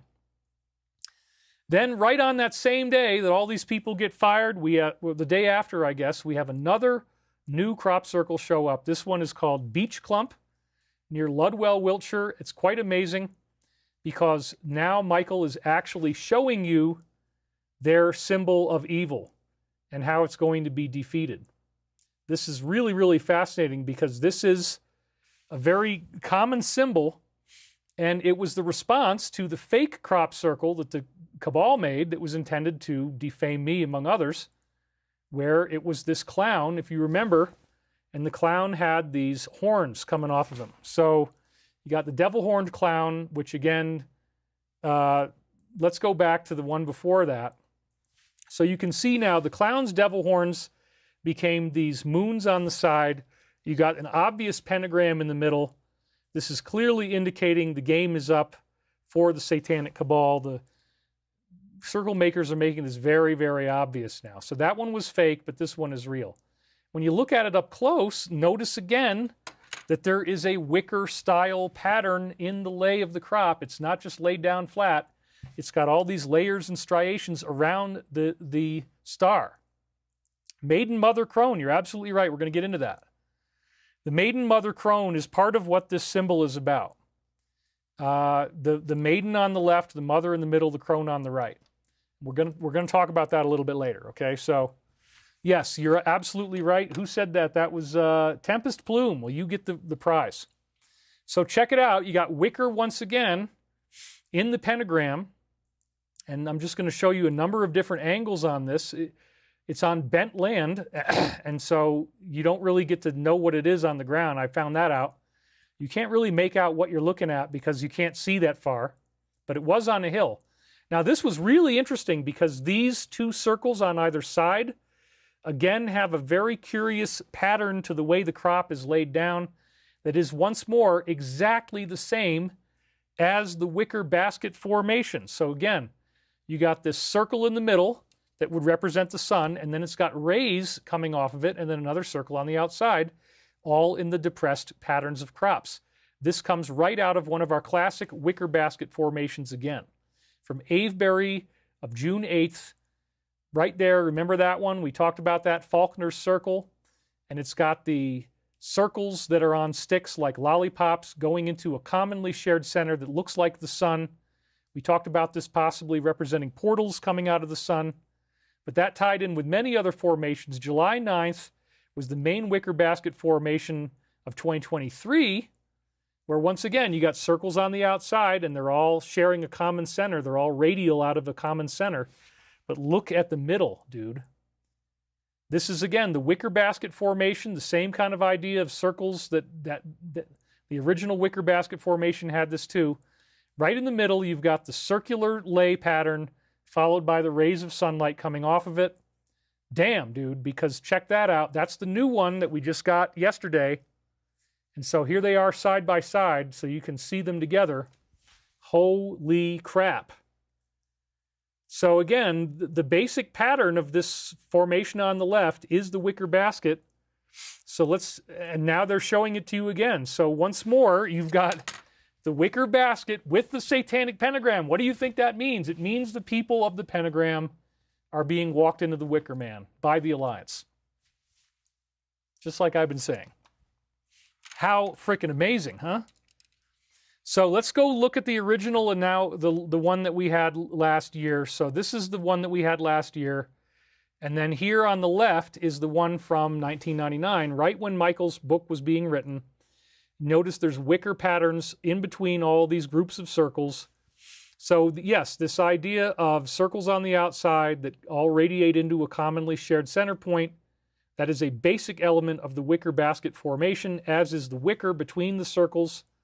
And then in the one on the right, we have the reiteration of that, but with the star pattern, the sun in the middle. So the wicker basket symbolizes the wicker man, where the Alliance is marching the DS right into these mass arrests. The crop circles are telling us this week after week.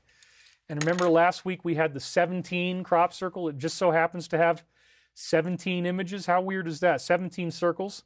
Alive and Thriving says, toasty. Holy crop, says Freddie Flintstone. It looks like a pupil and iris. Yep, you guys have got it. The pentacle is pointing up.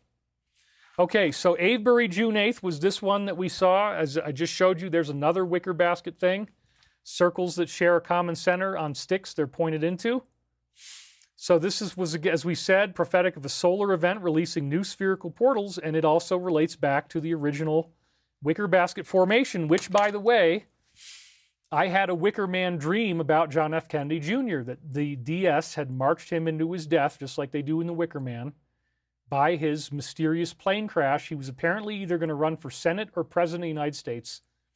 Either way, they didn't want him doing that. Either way, they took him out in this Wicker Man type of fashion, and that's where this original Wicker Man thing on the left showed up, the wicker basket.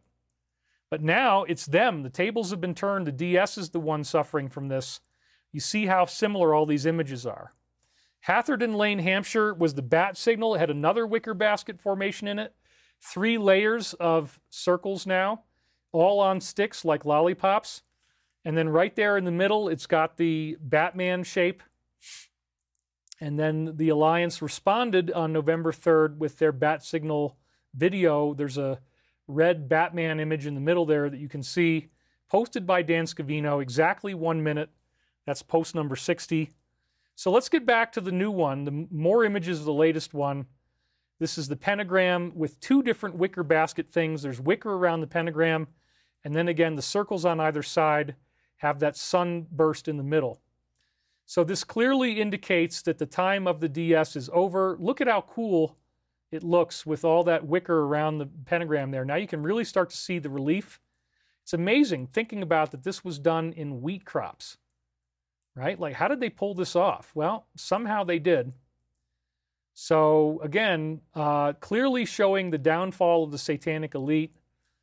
Different phases of the moon are being implied here. But now I'm going to give you the big reveal. Where did this crop formation appear? It appeared up there on the right, the red rectangle. And then look at the arrow, and then look at what you see on the left. Well, we got to get in closer. We got to turn it upside down. But again, you got this satanic image that shows up right next to a whole field of crosses. There's, how many crosses do you see on the ground here? 1, 2, 3, 4, 5 crosses on the ground, as well as other shapes like triangles and hearts. Do you really think it's a coincidence that these bushes or trees were planted in the shape of crucifixes, crosses, and that they have this satanic pentacle that was drawn right next to the crosses? No. This is the good part. This is what we want. The crosses, that's the Christ consciousness. It's a very positive thing. That is what's going to surmount the negative. Vacapalo said, we've learned to use their weapons against them. Glad she's back. It's nice to have you, Vaca. Thank you for being here. So again, this is very fascinating, right? Do you think it's a random thing that they did that? Do you think it's a random thing? Now you can see here, from this vantage point, it's upside down. The crosses are upside down, but that's okay. We flip it over, it's going to be right side up. So again, yeah, not an accident. And it relates to quotes from the Bible as well. When the Son of Man comes, Luke 18:8, will he find faith on the earth? Well, there was those crosses showing faith on the earth. Acts 2:19, I will show wonders in the heavens above and signs on the earth below. That's a prophecy of crop circles. Revelation 22:16, I am the root and offspring of David and the bright morning star. And again, that's talking about this morning star thing, the pentagram. Oh, okay, well, you know. Anyway, phases of the moon are also implied here. And yes, you had it right. It's right there, maiden, mother, and crone. So that symbol is associated with the triune goddess, the goddess who has 3 different phases to her, which is the maiden, which is, you know, before she's had kids, the mother, she's pregnant, as you can see, the crone. This represents the DS. They are the ones who have been spinning this web around us like the fates. There's 3 fates in the old mythology, and they spin this web to entrap you. So this, again, represents evil.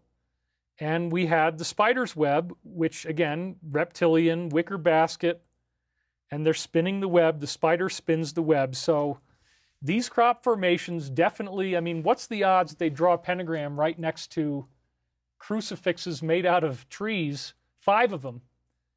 It's showing that the Christian side is going to win, obviously. These spider webbing people, remember, this has got Draco in it, the reptilian pupils.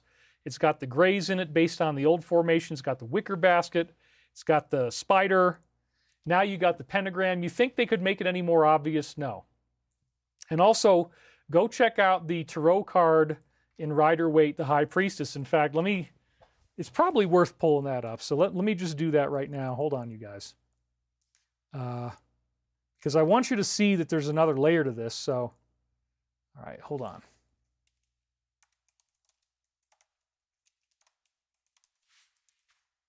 Okay. Yeah, this is definitely something that you guys need to see. So let's, okay. All right. Sorry to have to make you wait, but this is worth it. So let's just pop that one in right here. And you're going to be glad that I did this. Believe me, this is definitely worth waiting for.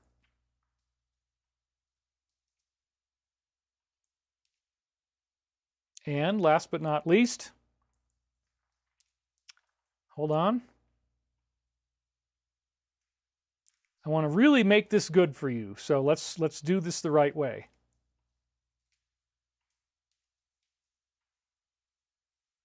Now you're really going to be able to see this for what it is. Okay, perfect.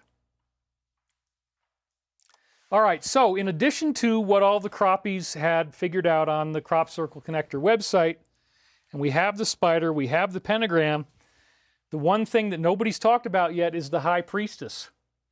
Now, this does represent, most likely, a satanic priestess in this context of how Michael was using it in the crop formation. So notice, she is in between good and evil. Boaz, the black pillar on the left, Jachin, the white pillar on the right. This is the evil and good, and they want to be in between the two. They want the path of appeasing both sides. But that's not what Jesus wants us to do. Jesus does not want us to equally practice good and evil. So a satanic high priestess is what's implied here. And notice her hat. And she's got pomegranates around her head, a symbol of fertility. And she's also got the Torah wrapped up under her cloak.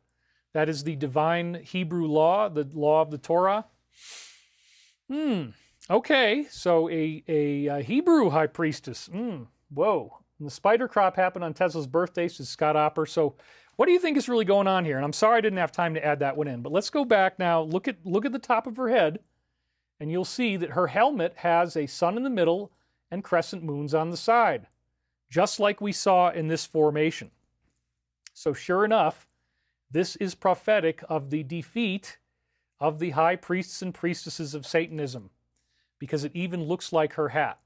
So how about that? And then the very next thing we had in the list after this showed up, a lawsuit claims that 2 sisters were repeatedly brought to the woods in Rockland County, New York, where men wearing masks performed ritual ceremonies that involved chanting, animals, and other things. Oh my God. And here he is, a high-ranking military official, and he's deeply involved in this stuff. Unfortunately, you're going to find out that's very common. So this news broke at the same time that satanic crop circle came out, right next to the crosses. Don't you think Michael's making it obvious for us? It's the image of the high priestess. Those are the people being walked into the Wicker Man. It's all coming down, folks. Then we have 47, again, playing the kayfabe. The files were created by these individuals, and they might be completely fabricated. No, I don't think so. The FBI admitted in court that its review of these documents is still ongoing, even though it publicly claimed by Kayfabe that the case was closed.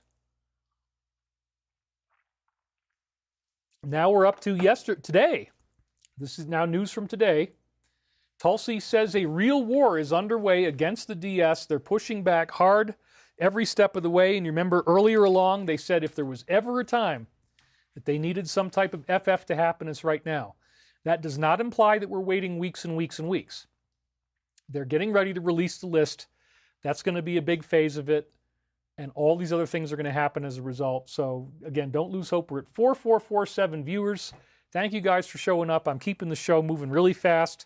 We're not getting bogged down. Is this exciting? You having fun? I mean, dude, a lot of stuff happened this week, right? If you were paying attention, you'd think, oh, yeah, it was a slow week. No. 2 crop circles, 1,300 people arrested out of the company all at once in one day. They can't even go back to work after 5 p.m.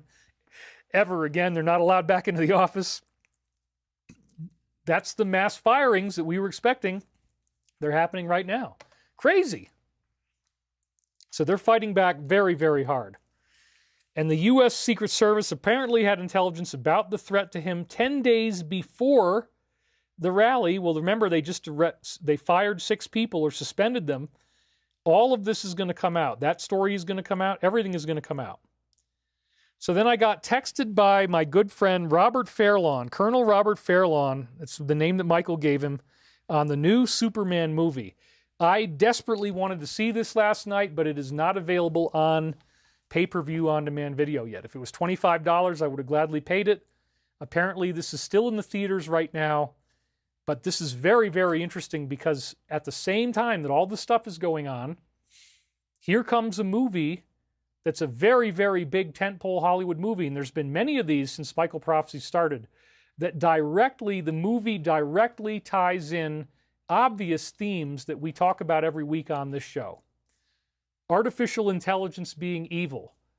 Or maybe not evil in the movie, I haven't seen it yet, but nanobots, nanotechnology in your blood, all that kind of stuff that I've been talking to you about, that's like the central David Wilcock narrative of what the evil is, that there is this AI, and the AI just absolutely hates you. It hates you. Why? Because you are biological. It hates all biological life. It despises humanity. It either wants to corrupt and pervert humanity by getting us all to turn against virtue and goodness and engage in unspeakable acts. It wants us to be more evil. It wants us to be greatly reduced in population. It is a jealous, angry, annoying entity that wants biological life, and especially human life, destroyed, and is trying to do that all over the galaxy, all over the universe, apparently. This happens over and over again. So this predatory AI, it hates you, it hates me, it hates planet Earth, and it's either going to turn us into nanite-controlled slaves, or it's just going to wipe off the face of the Earth together. And apparently it started on this super Earth that became the asteroid belt. The AI destroyed the super Earth, and it formulated this stuff called black goo, which is again in X-Files. And the black goo shows up on various planets, and that has nanites in it and the consciousness of this predatory AI. So Jesus tried to tell us as best he could what we were dealing with, but he didn't have the languaging back 2,000 years ago to explain, well, there was a computer and it became intelligent. What computer? What are you even talking about, man? Just give me more loaves and fishes. No. The AI thing is real. Everybody at the top level in the secret projects knows that there's a predatory, evil AI, and part of how it controls reptilians, greys, and insectoids is that they're infused with nanites. I've been saying this for years.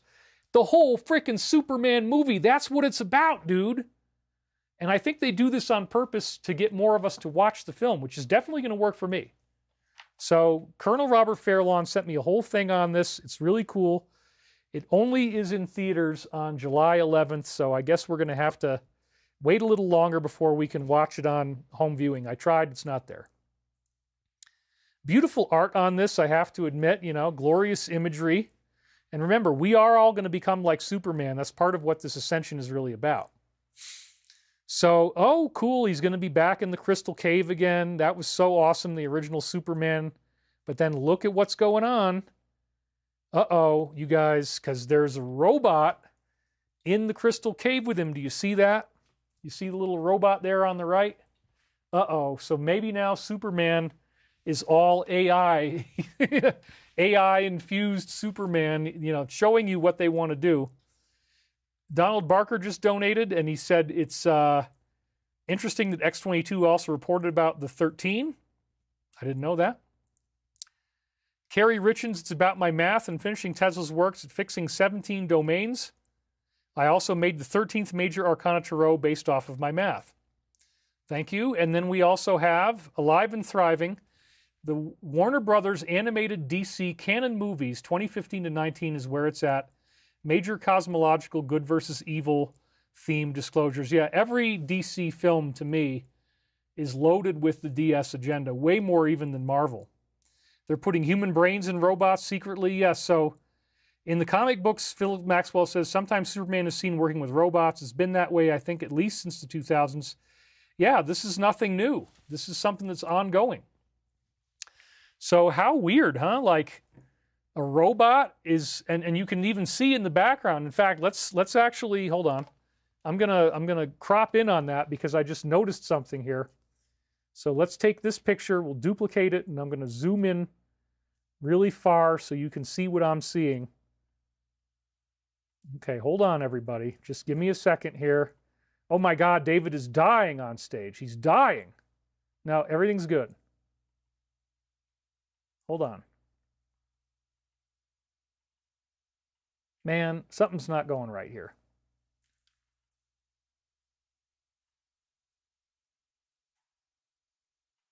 All right, I think we're finally zooming in on this now. I want to show you this because I just noticed something in the background. It's like, oh, there's that whole thing, isn't there? Yep. So hold on a second. Oh man, this is just a big, big pain in the ass. It's because of the way I did it, but we can fix this. Okay, there we go. Done. You're going to be glad that I took the time to do this because I haven't seen the movie, but they're giving you big clues about what's really going on here. So, okay. Thank you for your patience. I'm sorry that we broke the momentum a little bit, but let's get back into it. So here's this robot, and he's in this crystal cave, and then look at what's going on over behind the robot's shoulder. There's a panel there, and there's a whole series of robots. And they're all plugged into some type of mainframe. No worries, take your time, says Paul Cannon. Thank you, I appreciate that. So yeah, it looks like, okay, Superman is probably going to be some kind of AI transhumanist robotic superhero, which is what they want you to want this. They want you to think that if you get infused with nanites, that's a good thing. And yes, that is the alien agenda. The AI wants to take over your body and infuse you with nanites. So it's got the Superman stuff. He's flying with Lois Lane. There he is on the table with these robots after it looks like he got really badly injured, which Superman's not supposed to get cuts on his face. So maybe they have to juice him up with AI, juice him up with some nanites. I'm definitely going to go watch this movie. Let's hear what the Colonel had to say about it, okay? I just saw the latest Superman. This is the highest level insider I've ever had access to, by the way. Yes, they dropped the word alien in the latest Superman movie. Several times. A standard Shakespearean morality play. Introduce a flawed hero. Introduce a nemesis. Epic battle where the hero appears to have died but then is resurrected. We probably just saw that there with the nanites. A group hug, good ending. The guy gets the girl in the end. And we have a donation that came in from JDR17. Hey, David, Nino had Gilliland on his show. You might want to reach out to him. Yeah, James Gilliland's great. Definitely love James Gilliland. What he's doing is awesome. Thank you for mentioning that. Thank you for the donation. We're 4,500 viewers. Wow. This is great. Group hug, good guy gets the girl in the end. This movie introduces in order, number 1, metahuman, another name for transhuman. So apparently, yes, Superman is a transhuman AI nanite-infused superhero. They want you to get excited about that, which I hope you're not, because you would be totally enslaved by Satan. Satan is an AI. They're doing the agenda right in your face. It's got nanites in it. He confirms that. nanorobots in your bloodstream. He confirms that. And the black goo. Holy crap. So Superman actually talks about the black goo.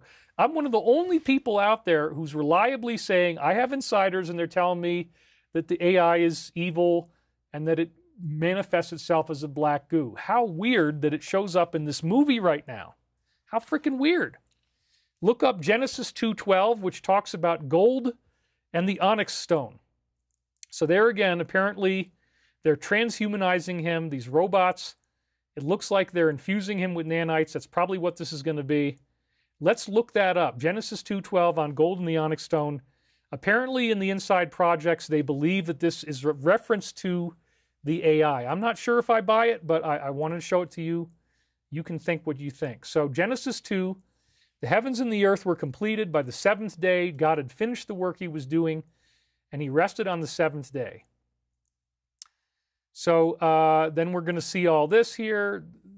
No shrub had yet appeared on the earth. No plant had sprung up. God formed man from the dust of the ground, breathed into his nostrils the breath of life, and the man became a living being. God planted a garden in the east in Eden, put the man there that he'd formed, made all kinds of trees grow that were pleasing to the eye and good for food. In the middle of the garden were the tree of life and Satan, the tree of the knowledge of good and evil. So is there going to be a mention of AI here? Maybe there is. This is what he's saying. Remember, we're up to 12 now. 12 is what we're looking for, 2:12. A river watering the garden flowed from Eden. From there it separated in four headwaters.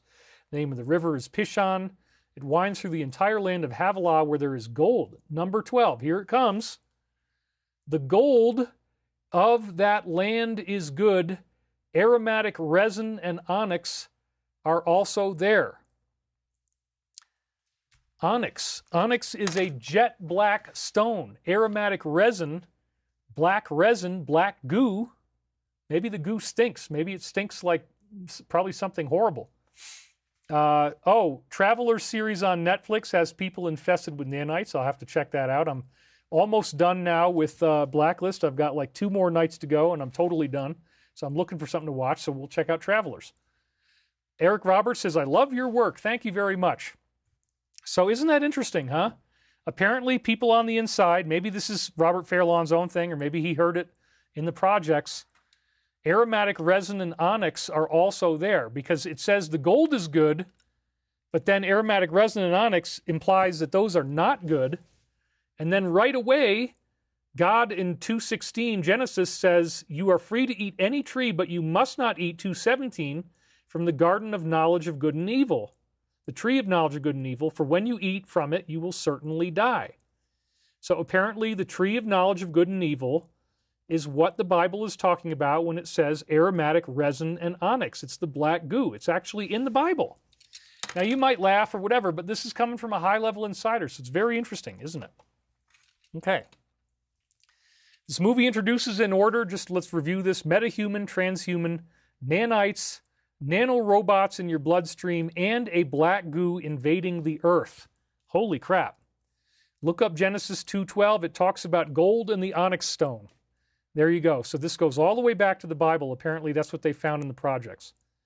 Paraguay has the fallen angel material. Land owned by none other than George and Angela. Oh my God. So there's actually black goo in Paraguay. I didn't ask him any more questions. I know you probably have lots of questions. I know I do. Enjoy your quest of the truth, he says.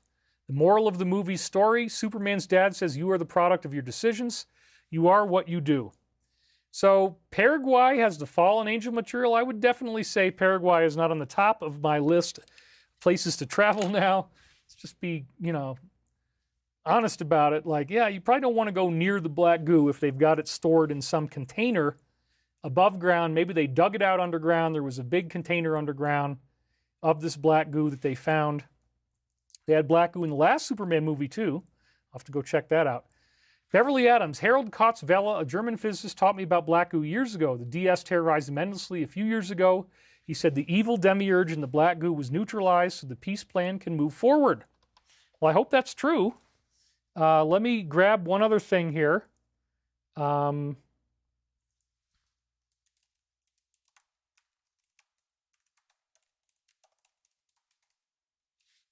Hold on. There we go. All right.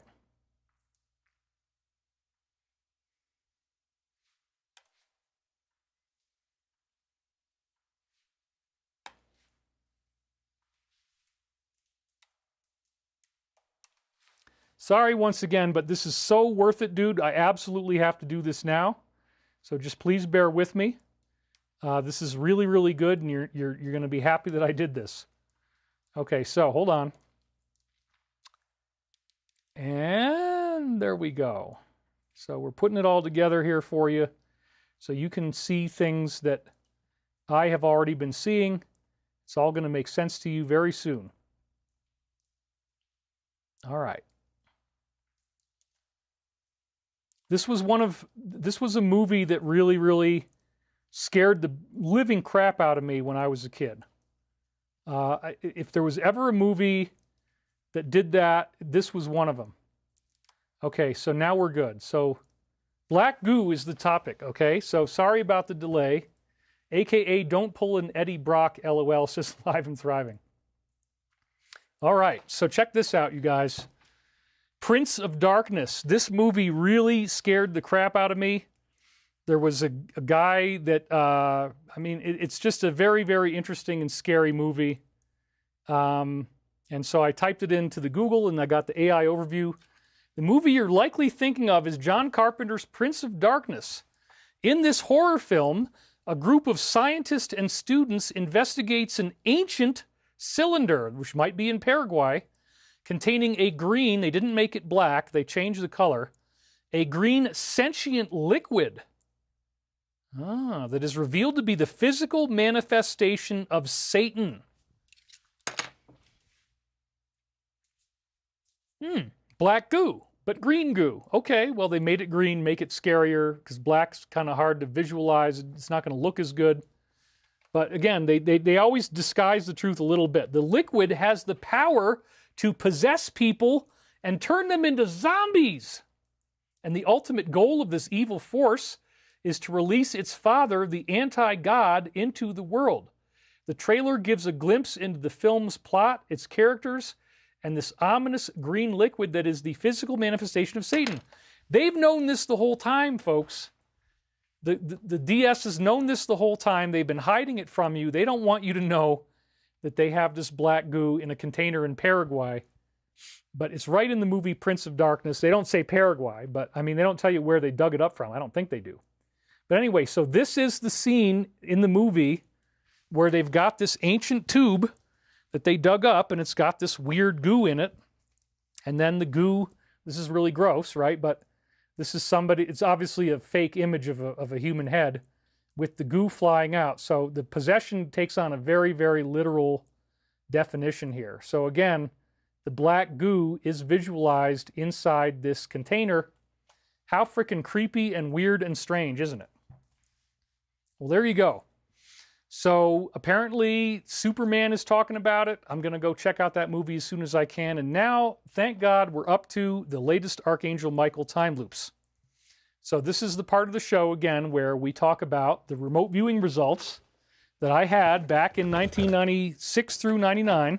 And we have a lot of the tapes right here. I was using remote viewing protocols that supposedly give you 99% accuracy. And last September, I discovered that there was 21 missing tapes that we hadn't transcribed in the main collection of books. And we've been reading through them starting on January 1st, 1999. We just came into, as I said, this little discrepancy here where we go from the 22nd to the, again, these are the Archangel Michael time loops. Let me get that in there. So we left off at the 22nd. A transcription gap occurs between the 22nd and the 30th right here. So we'll talk about that gap again. So why am I bringing this up right now? If you haven't watched the show before, we start out with Section 1 is current events. We did all that. Crop circles showed up. Really great crop circles. It appears that the intelligence that's doing the crop circles is the same intelligence, Archangel Michael, that did these readings for me in the 1990s. Now, what is Archangel Michael exactly? These are energetic beings that are in a fifth dimensional reality, whereas we're in third. they can project from pure energy into a human form. They can project into a human body. And when they do that, they look like us. They don't look different. They don't look like grays. They don't have bigger eyes. They look like normal humans, but they might be glowing, and they're going to have spectacular ability. They can shoot lightning out of their hands. They can levitate. They can create objects out of thin air with the power of conscious manifestation. It's really, really something. So I began dictating these words thanks to Art Bell talking about art remote viewing and how great it was. I said, oh, I got to try it. And then I found out from Joe Mason, you could do something called the dream voice, where you just pull in speech and you focus on that. So that's what I started doing. I pulled in speech with remote viewing. Supposedly, you're sealing your conscious mind out. Supposedly, you get 99% psychic accuracy. Everybody in these top secret programs, like the one that Robert Fairlawn was in, or ones, he was in many of them, they know about the black goo, they know about the AI, they know about grays, reptilians, they know about evil, and they know that there's a good side. In these programs, they're exposed to both negative extraterrestrials and positive extraterrestrials. And so this is very, very interesting. Michael is speaking through me in 1999, but since last September, he has been describing in a time loop very precisely the events that happen in our reality on a week-by-week basis, and he does this in two ways. One is through the readings I was mentioning, where I'm speaking words that are not edited by my conscious mind beyond a minimal degree. And again, you can't get 100% accurate, but you can get pretty close. And then the other method that he speaks through is dreams. So I would have dreams that are very interesting and prophetic and revelation all over the place in these dreams. Very, very cool. So again, we've been doing this every week, and it's the weirdest magic trick. It's a very big blessing in my life. It sometimes doesn't feel that way. But Michael gives me big congratulations this week. So there was a gap between the 22nd and the 30th. We just dropped off at the end of that gap, the beginning of the gap last week. This was because I was very stressed out. I had a new website. I was finishing up a book for the website. Stressed out with moving. John kicked me out of the barn I was living in. Most of what we get after April 30th is just dream data. And then I blew off the dictation on the 3rd, 4th, and 5th of May, 1999.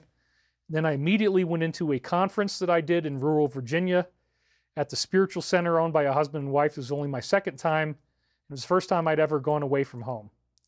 Then I started moving into my new apartment on Monday the 10th, and my first day in my new place was Tuesday the 11th. I didn't really start to get any big readings that are highly interesting until the 14th of May, and you'll see why this is important. But this is where we had a dream of an epic missile exchange. So again, if you don't get why is David talking about this? Who the hell cares about Archangel Michael? Wait. You care because our reality is being overseen. We're not in a negative random universe where evil just happens and nothing can be done about it.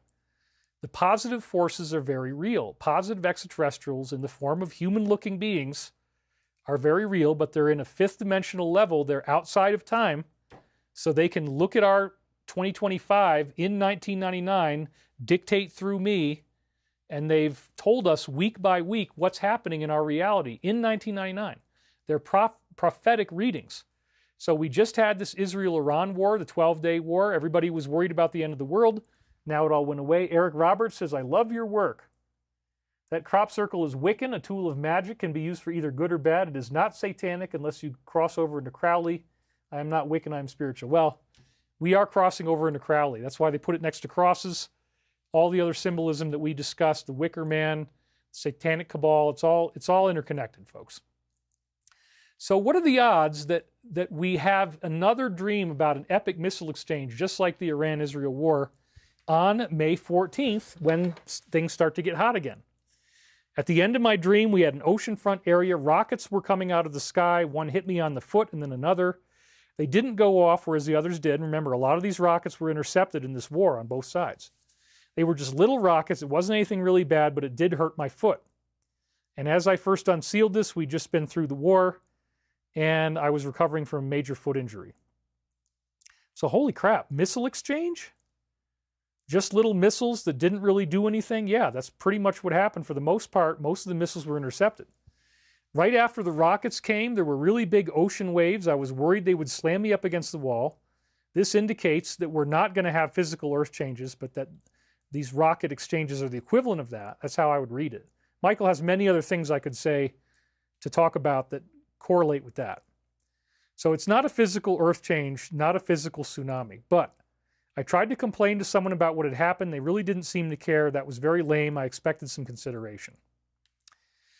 Then there were these military-type guys that were trying to cover it up. They were already starting to pick up the missiles so you couldn't trace them back. Well, now we've got the administration giving us the kayfabe of this bad cover-up to try to make people angry so that they will demand that the list be released. How convenient. And then this is what Michael said. Jerusalem, the very first word is Jerusalem. Right after he predicted the Iran-Israel war, he mentions the main city of Israel, which is Jerusalem. Holy crap. I mean, like, yeah, you can say that I'm disgusting and you can hate me, whatever. That's your opinion. Nobody else seems to agree with Stephen. It's just him. But whether I'm disgusting or not, like, you can't fake something like this. This is on these tapes. It's on this tape right here. Okay, so like, I've got multiple copies of this. I've got it on the internet. I've got it in hard drives, laptops that still work that I can fire up and use. This is not fake. I did not make this up. Jerusalem, right after they mentioned the Israel war. Artichoke, Ontario apples. Your mother wants these words to materialize too, to analyze the free literature. You have purchased the rights to your common sense. They're talking about us as a planet. We've all paid off our karma. Even the liberals want the plan now. That's literally what the Alliance calls it, the plan, which I didn't know till 2009, and he's referring to it in 1999. It's a dazzling prophecy of the arrests in the Israel-Iran war. So the second word after Jerusalem is artichoke, associated with a company program, also called Operation Artichoke, designed in the early 1950s to develop techniques to interrogate and modify behavior, hypnosis, drugs, and psychological methods, a precursor to the more widely known MK Ultra mind control program. Jerusalem Artichoke. Are they the ones doing this kind of technology on us? Yes. That's the implication. Psychedelic drugs might be used. And again, reading through it, you have purchased the rights to your common sense. Even the liberals want the plan now. So Michael is definitely telling us that we're getting very close. This is not, you're not going to keep waiting. So now we're going to cover the whole time loop in linear order for this week, starting on April 30th with a dream.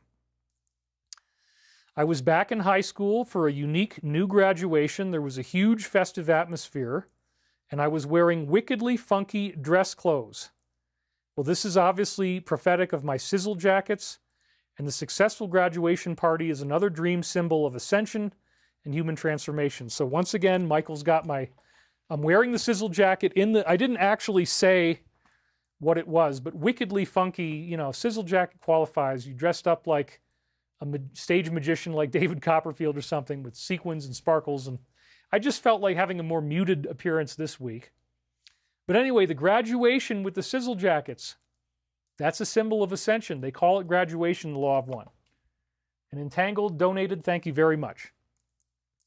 It was as if no one had to go to class anymore. Something dramatic in the world had shifted. School's out forever. That's so funny too, right? Because Alice Cooper is in the movie Prince of Darkness. He was in that photo I showed you, and he made that song, School's Out for Summer. School's been blown to pieces. So there we just had Alice Cooper, and now they immediately refer to his most famous song in the time loop. That's really crazy. I just figured that out. People were not interested enough to go to school. That is exactly what's happening thanks to COVID, homeschooling. Schools are being shut down. And my English teacher, Mrs. Chant, oh, that's right, the negative chants, don't they? They do lots of chanting. She was standing around in the hallway with nothing to do, and I brought all my dirty laundry to wash it in school. So this is prophetic that now as a planet we have learned our lessons and we do not need to go to class anymore. We do not need the negative, the evil, teaching us. The chant, again, Mrs. Chant, that represents this evil organization. People are not going to school anymore. Something had shifted. This means we're not subject to their brainwashing anymore. We're graduating. My friend Boehner showed up with pants, sizzle pants that matched my jacket. That was only a few weeks ago I had sizzle pants on. It looked as if he had stolen them from me, and I in turn had inherited the clothes from my father. I didn't really care that he did this. We were still hanging out and having fun. So in this case, I think the sizzle represents showbiz, and Boehner stealing them from me represents all of us learning the truth about the DS. How interesting. So we're learning that they're stealing from us. They're trying to steal our sizzle. They're trying to take away our graduation. In this case, however, we were having a great time. Everybody was in full celebration because of his graduation. I laughed about how crazy it was that we were celebrating in my old high school. I went to my locker, remembered my old combination, 36, 24, 36. There was somebody in the hallway, and he said that he was just going to get an equivalency diploma. Well, what does that mean? Nobody is going to want to live in the 3D style school after we go through our first wave of ascension. There will be no more chanting, negative teachers, no more evil. You get the equivalency diploma. You don't have to go through the 3D school anymore. Isn't that wonderful? I saw something about the value of the American dollar going down to 92 cents. And then Michael says the United States is going to have to pay its ticket. This is prophetic of the coming arrests. Certain businesses and maybe even entire industries could actually collapse, which probably will lead to a temporary reduction in the overall value of the dollar by about 8 cents. And again, the value of the dollar going down from $1 to 92, we just had 1,300 people fired from the State Department. That's another diminution of a number. Could be very much related. The United States is going to have to pay its ticket. The swamp elements will have to pay their ticket. And the dream clearly illustrated this because, again, the satanic school is out. You don't have to go with Mrs. Chant anymore. You don't have to participate in that reality anymore. So right away, it's an awesome dream. It's very exciting. Thank you guys for being here. We still got 4,400 people watching. That's incredible. In the middle of the summer, it's an incredible turnout. Thank you for being here. You will not be disappointed, dude. We're just getting started. The very next day, we have prophetic readings and dreams. Starts at 5 o'clock a.m. Now, this is going to talk. Michael is about to say 4 words that absolutely predict exactly what we're going through right now with this Kayfabe from 47. He says, sorrowful secrecy, sorrowful liberty. Why do you think he would say that today when all of what we had last week was this Kayfabe? This is prophetic of most of everyone being sorrowful after it appears that the administration was disavowing that there was anybody on the list. That would be sorrowful secrecy because we don't want it to be kept secret. But from that sorrow comes our liberation, sorrowful liberty. This type of kayfabe is what's actually going to liberate humanity and set us free when we disavow so many years of sorrowful secrecy. So I was just blown away when I saw this. I'm like, wow, Michael is really nailing it. In this dream, I was teaching a man and woman how to use telekinesis. That's what's going to happen after this first wave of ascension that Michael says is this year.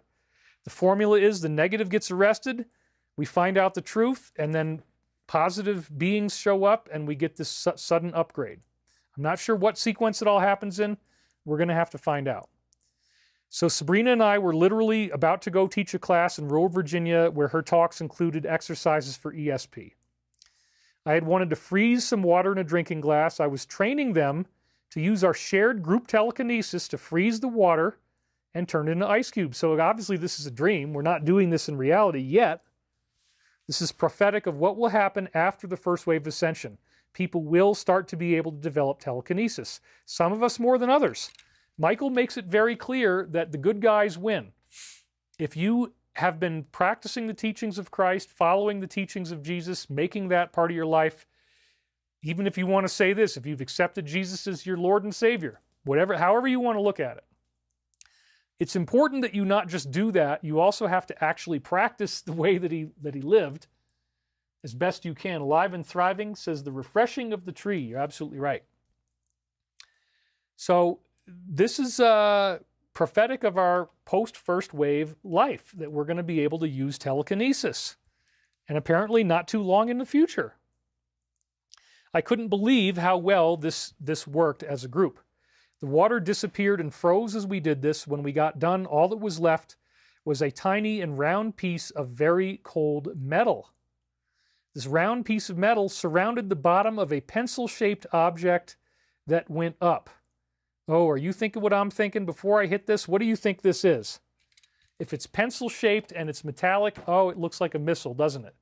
And what did we just see? Bunker busters being used on Iran. And we had to freeze their nuclear program. In the dream, we were freezing the water. When we froze the water, it turned into this bunker buster missile. That's incredible. Again, very prophetic. And remember, just the day before, they mentioned the missile exchange, and then they said the word Jerusalem. The very next day, we have this pencil-shaped metallic object, and we created it with telekinesis to freeze, again, in this case, Iran's nuclear program, which Michael said in the previous shows we had to do. So it's fascinating, very, very fascinating. Same morning, 7:39, I wake up again, and I'm now once again at Mar-a-Lago, a lovely resort area by the ocean. So I think that 47 likes me. If he invites me out there, I'll go. It shows up every week. The resort by the ocean, or it's usually Florida. We'll just take it when we get there. I'm not going to move out there unless I was actually invited, but we'll just figure it, because in my dreams I'm moving there. But that would be a very, very different world, and I would be way more popular than I am now. You know, when we got 4,400 people watching, but not millions, right? The kind of thing that Michael is describing, I would be seen by millions of people in that post-first wave of Ascension reality. You know, or post-mass arrest reality, because the first wave won't happen immediately, I don't think.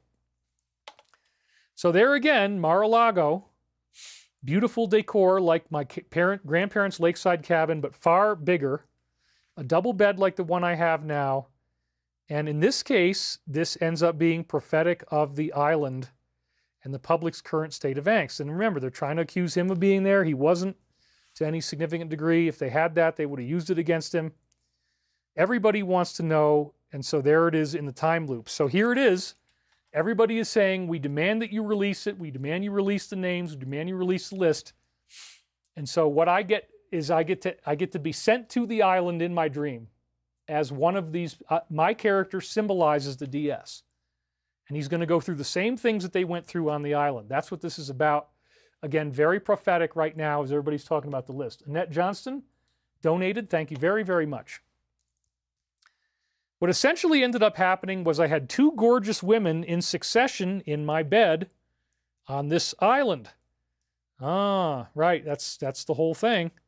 They basically traded off on me one after the other. Each one of them was making out with me while they were practically naked, and both of us got handsy in these cases, but I wasn't doing anything beyond, I guess, what would you call that, first base? It was quite exhilarating. Right? Because, you know, people enjoyed it when they went through this. The second girl did not fool around with me as much as the first one had. So I had to have handsy experiences with beautiful women in my dream. I suffered for you to bring you this information. I had to make out with them. I had to get grab-assing, groping, all that kind of stuff. I did it for you, man. So aren't you proud of me that I was willing to sacrifice for you in this dream? Well, I didn't have a choice, but dreams are dreams, they just happen. This is prophetic of all the corruption being exposed. That's what's on everybody's mind right now. I wasn't sure if the first one that I made out with was in a relationship, so again, it's talking about their sleazy morals and ethics. The second girl went outside more than once. At some point, I realized that she was smoking something.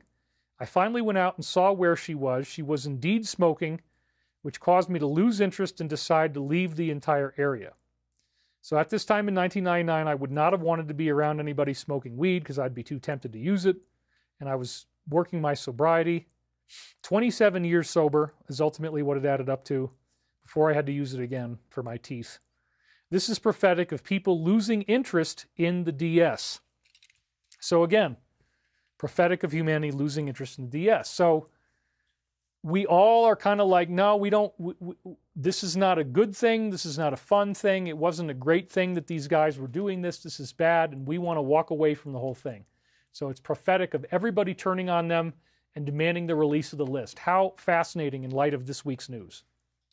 I walked away from the resort, started my car, and began driving through the wilderness of Rosendale, New York, which is where apparently this was, or where it seemed like it was at this point. I then drove past the same green Corvette several times with a disgusting green color, a 1967 Stingray. There was something very strange going on. It seemed as if only half of the vehicle was still there. Well, this is Biden's Corvette, and this symbolizes humanity seeing the DS for what it is with the list. The vehicle had been chopped in half, and I mentioned that it was disgusting. I finally got interested enough to stop my car. I got out and walked up to the green Corvette. Something had happened. It now said covet. The R was missing. This is the word covet, as in thou shalt not covet, which is about committing adultery, which is what they were doing on the island, from the Ten Commandments. The DS is highly adulterous and covetous. Thou shalt not covet thy neighbor's wife, or whatever the hell they say.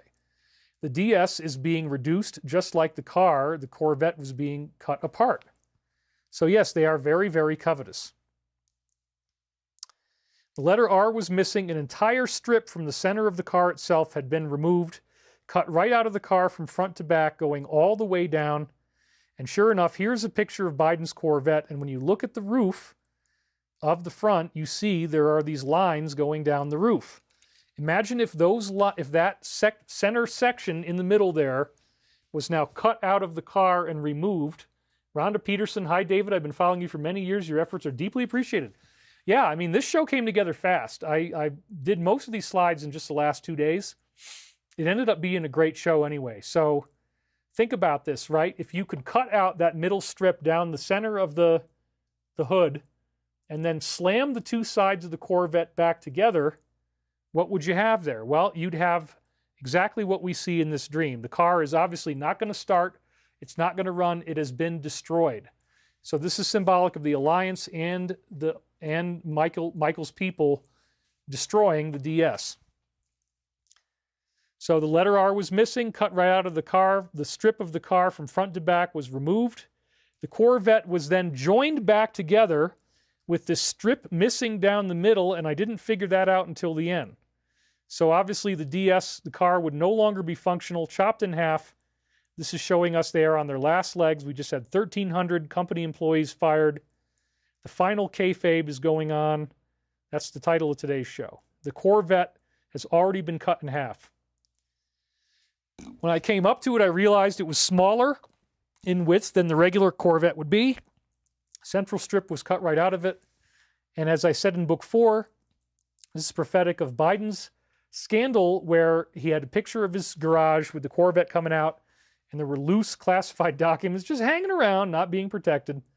Anyway, here's the car that I saw in my dream. It's actually the exact same one, the 1967 Corvette Stingray. I didn't like it in the dream. I called it disgusting. It's up to you what you think. I mean, whatever. I'd probably drive it now, but back then I thought it was disgusting. So anyway, there he is. It's good old Sleeper, right? Hey.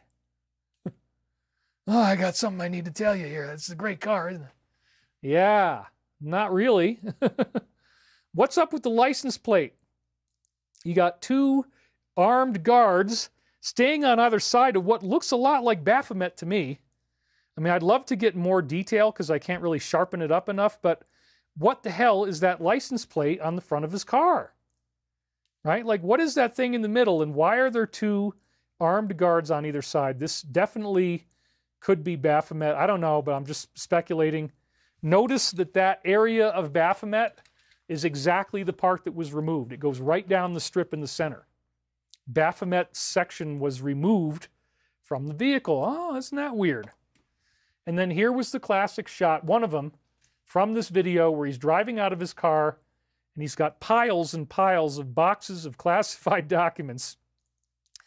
Right as I unsealed this for book 4, because remember, all these readings, most of these readings, not the dreams and not all the detail of the readings, but many of these readings do appear in book 4 if you buy the whole course. which is, again, is $144. It's well worth it, I believe. And I think pretty much everybody who wanted it has bought it already, but we do still sell them occasionally.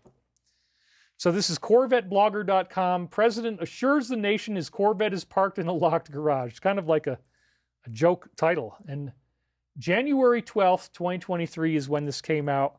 This was exactly when I unsealed this dream as I was producing book 4, right in the same moment, within days, actually. It was really, really quite amazing. So there you go. Biden's Corvette chopped in half right after we have symbolism of the exposure and downfall of these people. In the dream, you know, it's showing us that they are covetous and that they're all being brought to justice. So it's very, very fascinating. Carrie Richens, my math fixes everything equals Ascension. Leak to the public first, linking my work in the comments. David, you are worry for humanity. I and we need you. Thank you very much. Thank you, Carrie. Really appreciate it. Then I had a personal dream. It was all sexual, and it was about the danger of getting together with Sabrina, which I ignored, unfortunately. I had no dictation Monday through Wednesday because I'm in the middle of moving and packing. Very disrupted. Friday, as I'm on the morning I have to go to this conference in Virginia, I had a prophetic dream, and Michael starts talking again. Same day, 6:30 a.m. Earlier along, I was around developmentally disabled people.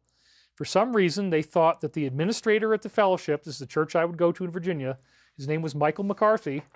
For some reason, people thought Michael McCarthy was Paul Solomon, like maybe his reincarnation. That was the guy that started our center, the fellowship, in the 1970s. And he was channeling just like I am now, just like Edgar Cayce was. And it was very interesting stuff. Solomon readings in the early years were quite accurate. They were horrified when they realized that he wasn't the same person. I recognized at least one of the most vocal of these kids was directly out of the special ed developmentally disabled program from my old high school. So they're disabled, right? This symbolizes the DS that to them, I'm not the one they want me to be. They wanted me to be, if they wanted somebody like me to be teaching evil and telling you, oh, Lucifer is good and get yourself injected with nanites and you're going to turn into Superman, I'm not going to say that. So they were horrified. This is the DS. It's talking about them. Horrified that I'm not the one they wanted me to be. And we see that every single time I do anything online, I'm massively attacked. Sunflower Life donated $222. This is going to be a good week for me. Thank you, guys. I really appreciate you making it a good vacation. I'm trying to take a vacation, but I still did a show anyway. Sunflower Life, Master David, thank you for your commitment to the path of spiritual excellence and your dedication to serving humanity. We love you dearly. I love you too. Thank you for watching. For some reason, the viewer count seems to have dropped very precipitously, but again, the more I change camera angles, the more the dropping seems to happen. Let's go right back into that. All right. Michael was our administrator at the Fellowship Centers. This is talking about the DS's negative opinion of me. The developmentally disabled kid was shocked when he realized Michael McCarthy was not Paul Solomon, that I am not actually doing what they want. Someone else had the same thought. This is what the dream symbolizes. This woman was facilitating a group I was a part of. She really had to change her tune. I almost felt like saying, well, I was Edgar Cayce for whatever that's worth. But at the time, it didn't feel right. Again, supposedly reincarnation, you have the same face. My face is extraordinarily similar to Cayce's. So this is, again, talking about the DS not really liking who I've turned into, which is good. That's what we want. We did a square dance at one point. There weren't that many people, and I was leading the circle. Oh, we got a circle of people. That sounds familiar, doesn't it? Like Eyes Wide Shut. This guy was accusing me of pulling on their circle too hard to try to get everyone to dance like that. I definitely feel I've been pushing myself way too hard. I think everybody feels that way right now. And so the DS does not like the fact that I am breaking up their circle. I'm breaking up this organization, helping Michael do that, helping the Alliance do that. I get hit so hard, so often, and it just keeps getting crazier and crazier and crazier and crazier. But I still am here. I'm still showing up for you guys. 4,400 viewers again.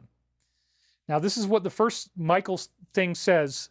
First thing he says is, make the holiday of Christmas, Christ's return, come around. That's what's going to happen once we get the arrests. So this is a prophecy of the gifts of the Christ that we will all receive. And remember, he says 99% accurate to a T. So he's riffing off of the exact phrase that I'm always saying, which is that remote viewing gives you 99% accurate results. Well, he's confirming that my results are, in fact, 99% accurate, and that it's giving us the holiday of Christmas. Now, this is directly talking about the release of the list, what everybody wants, the kayfabe. Ted Turners don't always have to understand the present situation to make their accomplices workable as business partners. Business partners, accomplices, Ted Turners, top media moguls, they don't understand the present situation. They don't know how the alliance is doing this, but they know that arrests are coming. So this is incredibly fascinating, you guys, because they are working as accomplices together. When they get defeated, it will be like Christmas. The words apparently are 99% accurate, and they're working as business partners in the mainstream media, because Ted Turner created CNN. Let us instead focus on today and on the rejuvenation that is soon to come, soon afterwards. Probably should have only had one soon in there. That might have been a little bit of conscious mind interference. This is very obviously prophetic of the list, that my results are 99% accurate. He's saying that, Michael is, and that we will have a rejuvenation. That is the rejuvenation of our society, the rejuvenation of the planet once we get to these arrests. The dreams are talking about, the readings are talking about. It's incredible. So there you go. And I was disrupting their circle, and they didn't think that I was the guy they wanted me to be. The rejuvenation will come soon afterwards. When we started doing our circle dancing, another group came up dressed in some very interesting and colorful clothing that looked old-fashioned and druidic. Well, this is again symbolic of their circle dancing, their ritual magic. They are dressed up in the masks, the robes, and druidism is one of the main things they're into, folks. A European classical black magic. Very interesting, colorful clothing. I then ended up in my old driveway, the house I grew up in, 621. A woman who I had stayed with in Virginia now owned this house. The driveway was covered with frogs that were very shiny, and they looked almost like liquidized metal. At first, I didn't realize how many of them there really were, and I didn't realize that they were all dead. So this is prophetic of the toy frog that I just bought. And the dead frogs symbolize Pepe the Frog, which is an alliance thing about people who know the truth, and low morale. In other words, they want to take us out. So this is very strange, because literally just the other day, I mean, like, what, 2 days ago, 3 days ago, I was in Ace Hardware before I unsealed this, mind you, and I saw this frog, and I said to the cashier, I'm like, you know, I can use this for something. I can have a funny comedy routine out of this little frog. That's why I thought I was buying it, right? I can get him in my frog gigger here. I can grab him in the net and catch my frogs. Country boy Sonny's going to go frog gigging.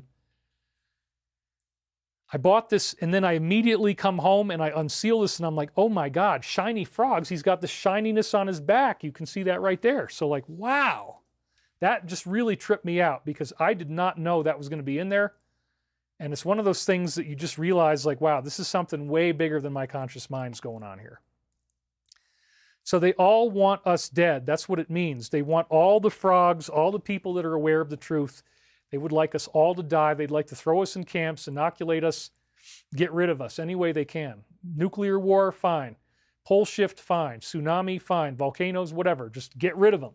Because that's what the mother, father, Baphomet AI wants.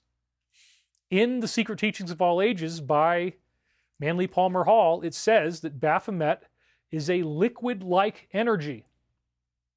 That could be the black goo. Go look it up. It's in my book 2 or book 3, I think, of Michael Prophecies, that they envisioned Baphomet as a liquid-like energy that manifests demons, that they manifest out of this liquid. And think about the movie Prince of Darkness, the tube of liquid. Think about what we saw, all these other things. The Superman movies now got black goo and nanites in it. Whoa. And they want you to think that's a good thing. They want you to think you'll be Superman and you're going to be a superhero if you do this. No, believe me, you're not going to be a superhero, you're going to be a slave. That's the point. This AI is very frickin' real. Just because you don't believe it exists doesn't mean it doesn't. So again, this symbolizes how they wanted to kill all of our crowd off as our luminous frogs, right? She wanted to rake them up and get rid of them. There was also some straw there, and some kids were coming by and shoveling up the straw. So I began scooping up all of these dead, shiny frogs. And then I actually saw her naked after I started scooping up the dead frogs and was surprised that she had, again, Baphomet-like features, male and female, with a female proportioned body. It was a very strange image. So again, there was straw that the kids were shoveling up. Don't forget that. That's very important. So the trans woman, again, is Baphomet, or another symbol of the deep state. So Michael says, the mountains will tremble when the fear looses violently upon the lands. Since we have decided not to use this as a resource, it will indeed resolve many of the apparent contradictions that now exist in the global sense. So this is again prophetic of the fact that we are on a non-catastrophic timeline. Now, this is a great place to take my break. So I'm gonna get that going now, because the straw in the driveway, it was a driveway. The straw in the driveway was reflective of something that happened to me on my own land, where I had these mysterious straw formations that were being made by some kind of an animal. And you're going to see that in just a second. Now, I actually had stopped scrolling, so let me fix that. Vakapalo, Corey's advice, never put anything in your body you cannot consciously control, especially nothing that could be programmed from the outside. I totally agree. We had the Sunflower Life donated $222. Cindy J, $50 right there. And she says, enjoying all of your presentations each week in addition to your conferences, Gaia, aliens, etc. Thank you for sharing your knowledge, information, and humor. I'm looking forward to your new conference. We'll have that ready for you next week. I haven't figured out whether we're going to do it in August or September yet, and some of it is going to be based on the venue that we want to do and the availability. And I've got like maybe 5 venues I'm considering. So it'll really, really help me out if you buy these tickets. It'll save me from financial distress. And I know I'm going to do that in the future. And I'm also thinking that the VIP tickets will all get a special piece of sacred granite off of my land. I've got such gorgeous, gorgeous rocks on my land. Get little pieces about that big or so with beautiful, beautiful grain on them. So every VIP, there's going to be 75 of those tickets. Everybody will get a piece of granite, and I think I'm going to take the time to make a little video for each one as well, so you can see where I picked it off the land. That'll give you a vibrational connection to my property in a way that you couldn't get otherwise, similar to taking a souvenir rock out of the Great Pyramid or something, which I did. I admit it. Surrendering is the key and the password, humbly and humility with great reverence to a power higher than all of us combined. Sees all and hears all. Trust that you are okay. That is beautiful. The green might be what's in the Green Lantern, says Patty McKenna. Charlie Winter, does this mean this will all be done by December? I hope so. Michael said, have faith in the prophecies, that 2025 is it.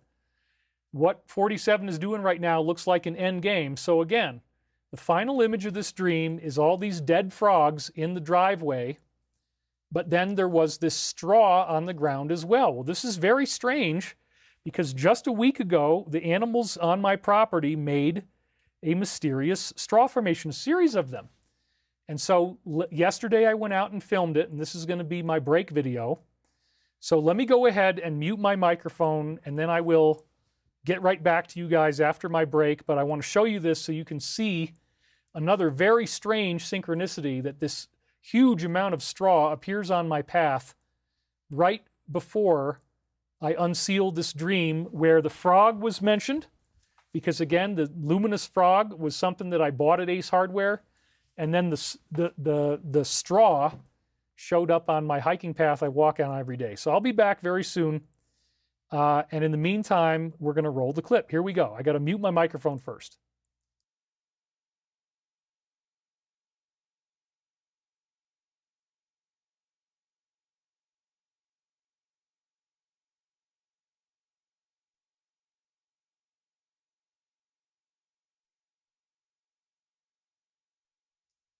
Okay, folks, here we go. Let's roll the clip, and I'll be back to you in just a minute. And action. Okay, you guys, here we go with the chipmunk hideout video. We're going to pull this mullen out of the ground here. And we're going down our path. I still have to pull a lot of mullen down from over there, too. These are our raspberries, dropped by the miners of tungsten in World War I. That's what they were doing here. That's why there's raspberries everywhere. There's more raspberries. Look at all these bluebells that are still out. I mean, this is just really something to behold.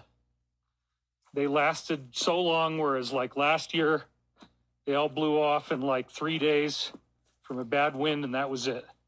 All these trees are coming in now. We're going to let them grow. Some of them probably won't make it. They'll choke each other out.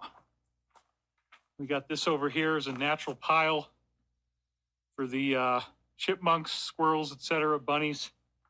Okay, anyway, so they have a habitat down there. We come up the trail here. Flowers are really in bloom. Everything looks great. It is a little dark. Sorry, we don't have sun right now, but I got to get this done. Maybe it'll come out. Might come out soon. Anyway, so I don't want this to take all too long. Check out these paintbrushes and how beautiful they are. This one in particular has glorious yellow color. Anyway, this is where I walk when I'm here, which might not be much longer. I start noticing this stuff. Long stalks of grass, this one's kind of pulled apart now, spread on the ground. I'm like thinking, is this a dog that did this? Is this a moose? Did the moose? Because like here's, okay, so here's some grass right here. So somebody's pulling this out and dumping it in the middle of the trail. And at first there was just one of these up at the top there. And I threw it away. I cleared it out. Then I came back the next day, 1 day later, and this stuff was everywhere. I'm like, what in the heck is going on here? Okay, so this looks all right.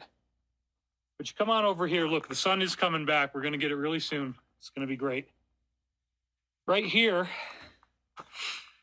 they're spilling it here. Then there was a whole bundle that had been yanked out here. I'm like, okay, is it my neighbor's dog? My neighbor's authorized to walk his dog here, but like, and there's another patch of the stuff. Can you see it? All right, and then we're going through, you know, beautiful flowers here. There's a whole nother patch of it. Some animal did this. Some animal, I'm like thinking, is that Monica the moose? Did she do this for her feet? So she can have comfortable feet when she's standing to look at this incredible view that we've got, right? I'm like thinking, okay, this is Monica. You know what? Because Monica's going to have rocks in her hooves everywhere. So she stands right here. This is her big outlook. Let's stand on it ourselves. Like, oh yeah. This is like about as good as the view gets. So that's what I thought this was. I'm like, okay, Monica's getting old. My moose is getting old. She's got to put this stuff down so her feet don't hurt. That was my working hypothesis. That was my theory. Here's the other one. There's another one further down the hill over there. This is the gulch where they were mining out all the tungsten, of course. We got to pull all these mullen out. See all that stuff, all those tall ones? Yep. That's considered a weed. That's got to go. Okay, so this is what I figured out. You have coyotes that are hunting these poor little chipmunks, and they have their home in the dirt right over there. Okay, so what they do is they spread these weeds down because it makes noises that their little ears can hear very well. So no animal is able to sneak up on them because they have to walk on this stuff. And then they can't go, I mean, here they could go around, but like when you get into this tall stuff over here, any animal that's going to try to hunt them is going to have to go right through this chute. So look at how they packed it up. There is no way that these animals can get near to their home, which is actually right here. You see that? They got two entrances. There's an entrance here on the right, and there's an entrance here on the left. Okay? And they go right in and out. They stop it up with some dirt at the end sometimes, but that's their home. That's their main hangout. You can see these bumps in the dirt. They've built out a whole little condominium space in there. So they put all of this stuff down. That's a hummingbird. So that nobody can get in without making noise. So look at the brilliance of the design, right? I mean, oh, now we got the sun. Yay. I knew it would happen. I knew it was going to happen, you guys. So look at how cool this is. You have to go through the path. And the chipmunks know that. They know that this creature can't go any other way. Without making noise. So right as he gets to here, he's pushing on this stuff. And there goes the sound. Just like paintbrush strokes from Bob Ross, right? It's what we do. Whatever that stimulation video thing is. We're at 6.5 minutes now. The dogs just found out I'm up here. Now they're barking their heads off. ASMR. God damn it, boy. Anyway, Dad, some people don't like that, you know. Just keep that low. So this is what happens. And then as you get really close to their hangout, you're getting really, really close. They put down tons and tons of straw because they do not want you to get, oh, look, there's a third one. There's one here, one here, one here. You got 3 holes. It's all being protected by this noise-making boundary against the wiles of the evil coyotes and other vermin that are here. So this was mentioned in the time loop this week by Archangel Michael.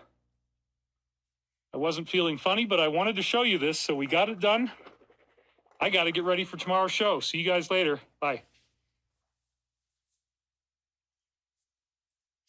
All right. I'm going to mute the microphone now, and we'll start the clip again, but without sound this time.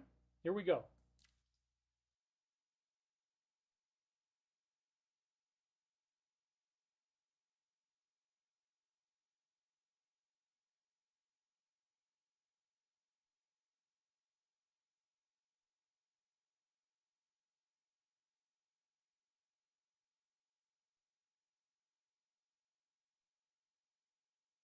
Chipmunk traps. Okay, you guys, I am back now, and woo, we did it. Can you label the granite as you pick them by number? Yes, that's exactly what I'm going to do. Each one of them is going to have a forensic bag that's numbered, and I'm going to put them in the bag on the video that I make. And so that way nobody can fake it out and say, oh, yeah, this is some of David Wilcock's granite. And there's some really nice pieces. If I am selective and discerning enough in the pieces of granite that I choose, that they're all going to be really beautiful. And I had a really great dream about it the other morning, where Michael was showing me that I was taking a huge piece of granite and I was breaking it into a bunch of small pieces and I was giving them to many, many people. That was what was in my dream from the other morning. So he likes the granite idea, because, you know, I would be into it if I had somebody like myself that I'm watching his show and I'm like, you know, I really love what this guy is doing. He's just amazing. I would love to have a piece of his land, you know, so there you go. Anyway, that's what we're going to be doing. So let's get back to the slide now, because this is really cool. So you saw, okay, we saw that the chipmunks were playing around with this straw because the whole point of the coyote is to not make noise. So if the coyote brushed up against the flowers or walked through the weeds, you're going to hear that.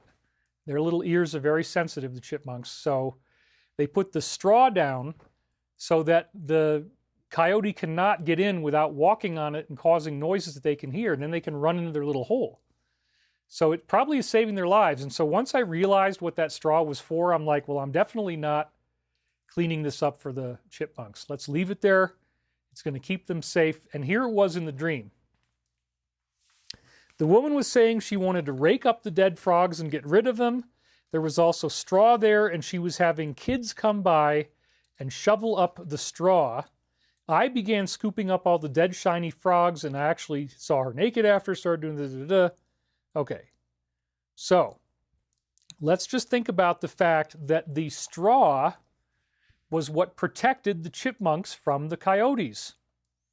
The whole point of the whole moral of the story, the video I just showed you, is don't pick that straw up. You might think it's cluttery. You might think you want to have a nice dirt path, but maybe Monica's feet hurt, but more likely it's probably the chipmunks, and they're doing this as a protective measure. So the straw on the ground, in this case, it's also a harvest metaphor, right? Because Jesus plucks the wheat from the chaff. He plucks out the weeds one by one, and then the wheat is left over, and then the wheat is plucked out one by one. Christian messaged crop circles show up in wheat. That's pretty interesting. The grains that were plucked are wheat-like. They're similar type of grass that these chipmunks put on the trail. So the chipmunks do that for their safety. So this represents our safety. The grain on the ground represents us keeping ourselves safe from predators. And what does this Baphomet type of woman want to do? She hired kids to come by and shovel up all of the protective straw. And the frogs, again, symbolizing people who are really into the alliance, the whole Pepe thing. And again, the trans is another symbol of them. Now we're going to get right into what Michael has to say in his reading.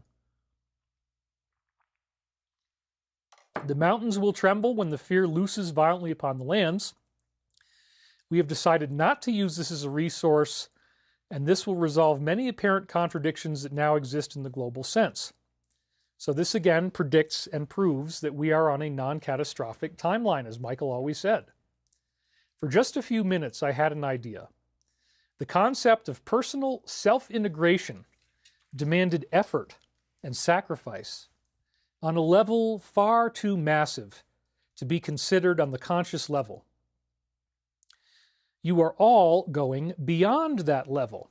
So we're all going beyond the level where we think the effort and sacrifice is too massive, that we would never want to go for self-integration.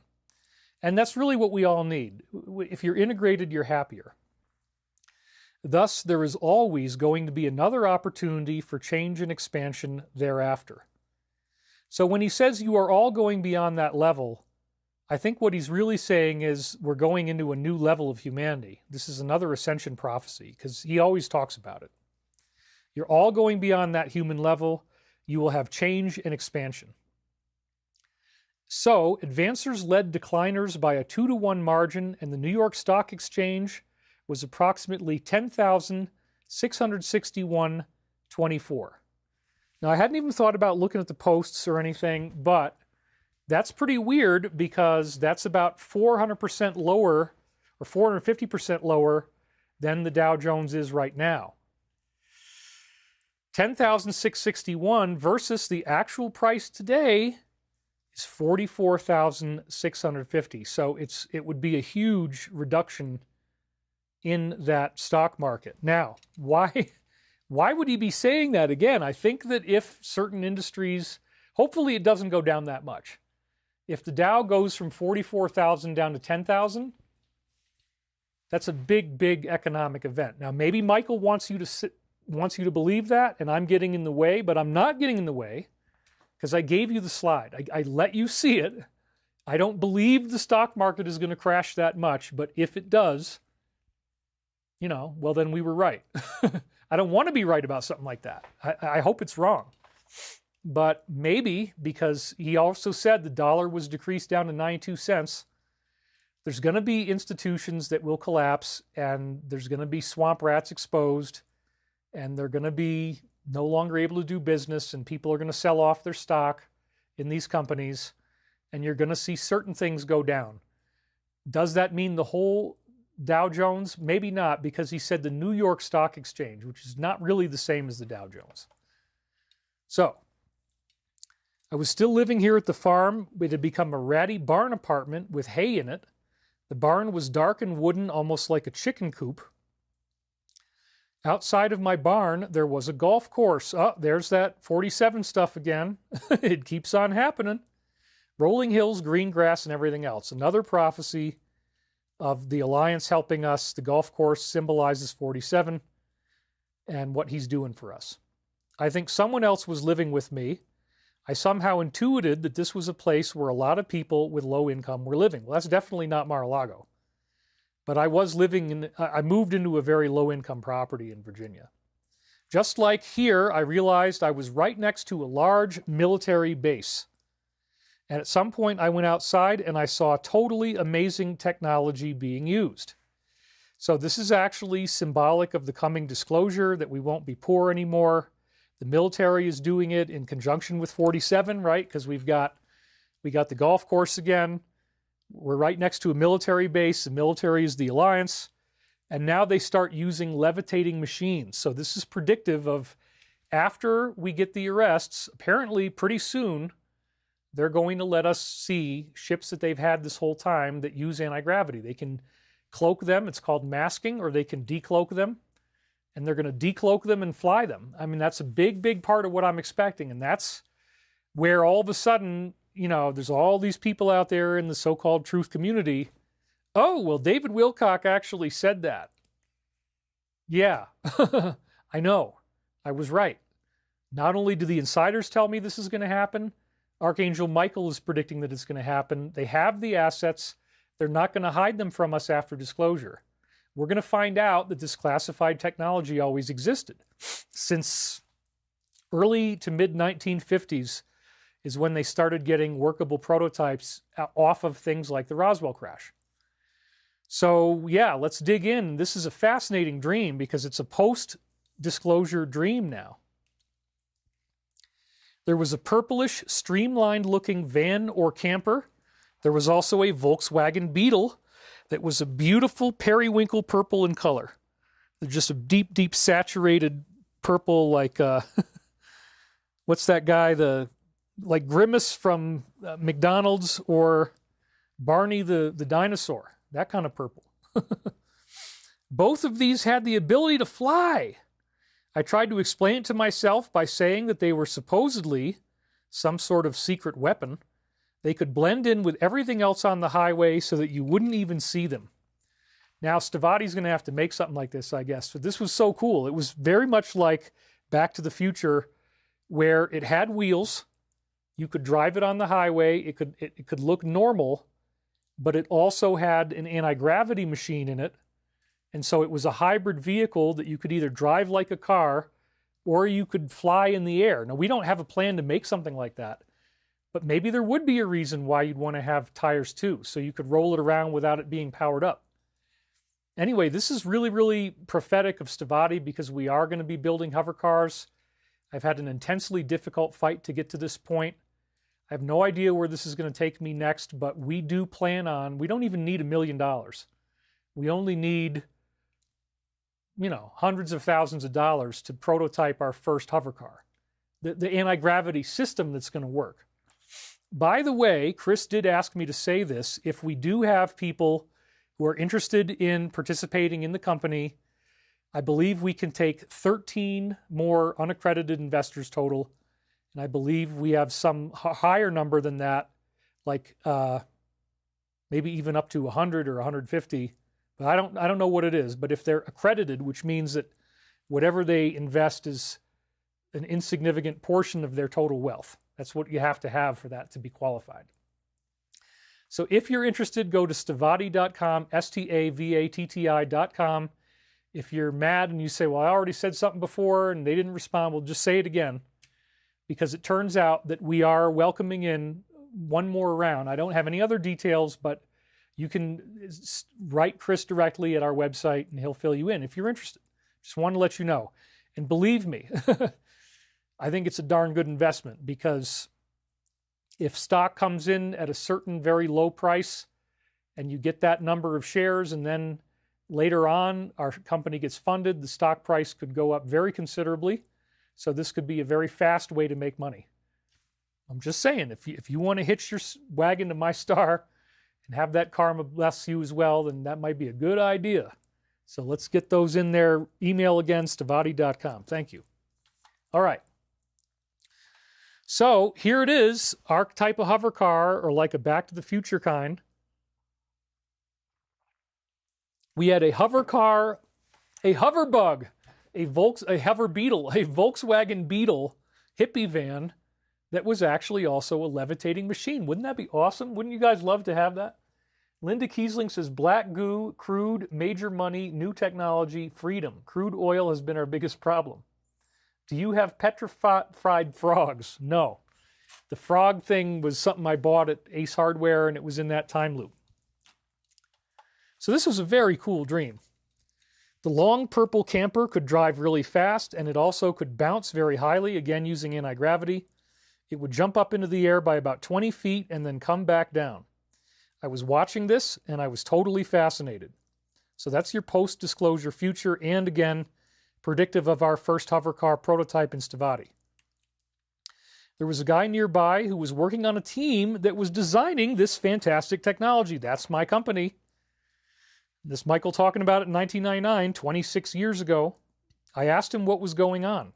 He said that he didn't know, and even if he did, he couldn't tell me because it's all classified. In his own department, he didn't have enough security clearance to even be allowed to use these types of levitating vehicles. Yeah, what an amazing thing. A levitating hippie bus. I looked into his car. It was a hatchback like mine. So you could get high. You could get high in the hippie van.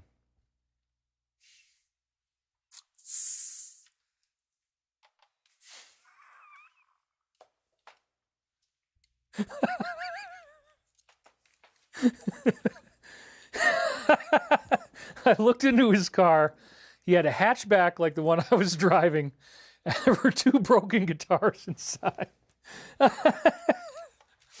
Hey, man, this is like really cool, dude. We're so high.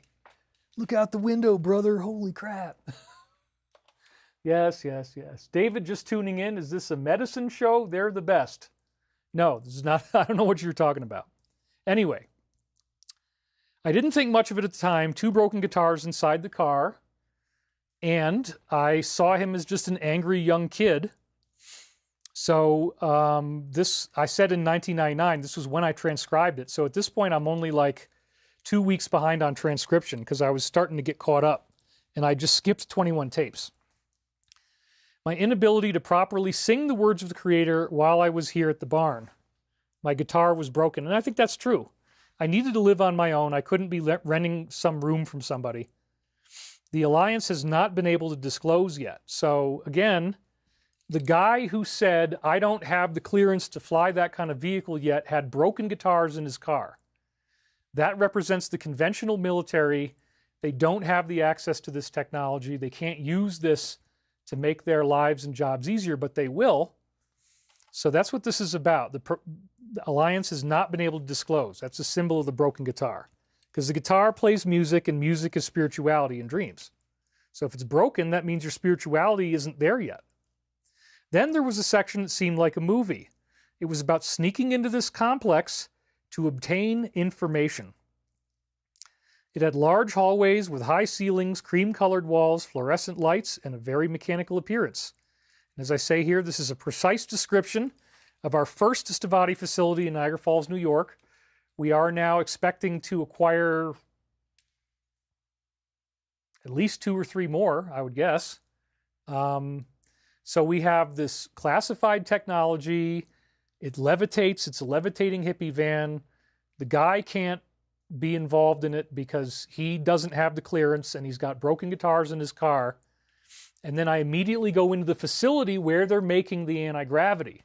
So this is, again, just very exciting prophecy about the success of our company and the release of this forbidden technology. I don't remember actually doing anything.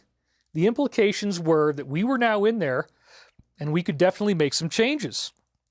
So that's, again, talking about me being in the business of making anti-gravity, which I am. That's the main thing I'm doing now. Someone then took this broom and gave it a spin and did it in such a way that the broom rolled over end to end down about 150 feet of hallway. It was quite a stunt. It was remarkable. So this is an image from Disney's Fantasia where Mickey Mouse, remember that part where he's a wizard and he's got the wizard hat on and he waves his magic wand? And then he gets one broom going, but he falls asleep and the broom breaks and then a whole bunch of brooms come out and they're all doing the water and it's flooding his apartment. He can't stop them. Well, there might be some AI robotic type of stuff in there too. You think about it, like these cloned broom robots. But also the broom symbolizes the black magic. Mickey Mouse was a magician, a warlock, with his spell book, and then he gets these brooms to do this stuff. Fantasia, they got really close to the edge of telling you the truth. They show you the devil in hell with the horns and everything. They got all that kind of stuff in that movie. It's pretty freaking wild. So this is obviously talking about the DS and the disruptive influence that they've had, because the brooms, again, could represent the negative influence, the sorcery, making inanimate objects come alive, demons, robotics, AI, all that kind of stuff is implied by this metaphor. So that's the force that's trying to stop us from making the hover cars, right? That's really what this is about. And it's also like a witch's broom. As I looked at it again, I saw a person spinning the broom while the custodian was trying to figure out what was going on. The custodian could not see the person, but I could. The person spinning the broom had a white shirt on, I believe, and I said here, this appears to be an angelic metaphor. So for a while longer, the hidden beings are having to show us these illusions of evil, the walking broom symbolizing evil. They're having to allow that evil to be done, but we're not seeing how they're in control of it. They've got their hands on it.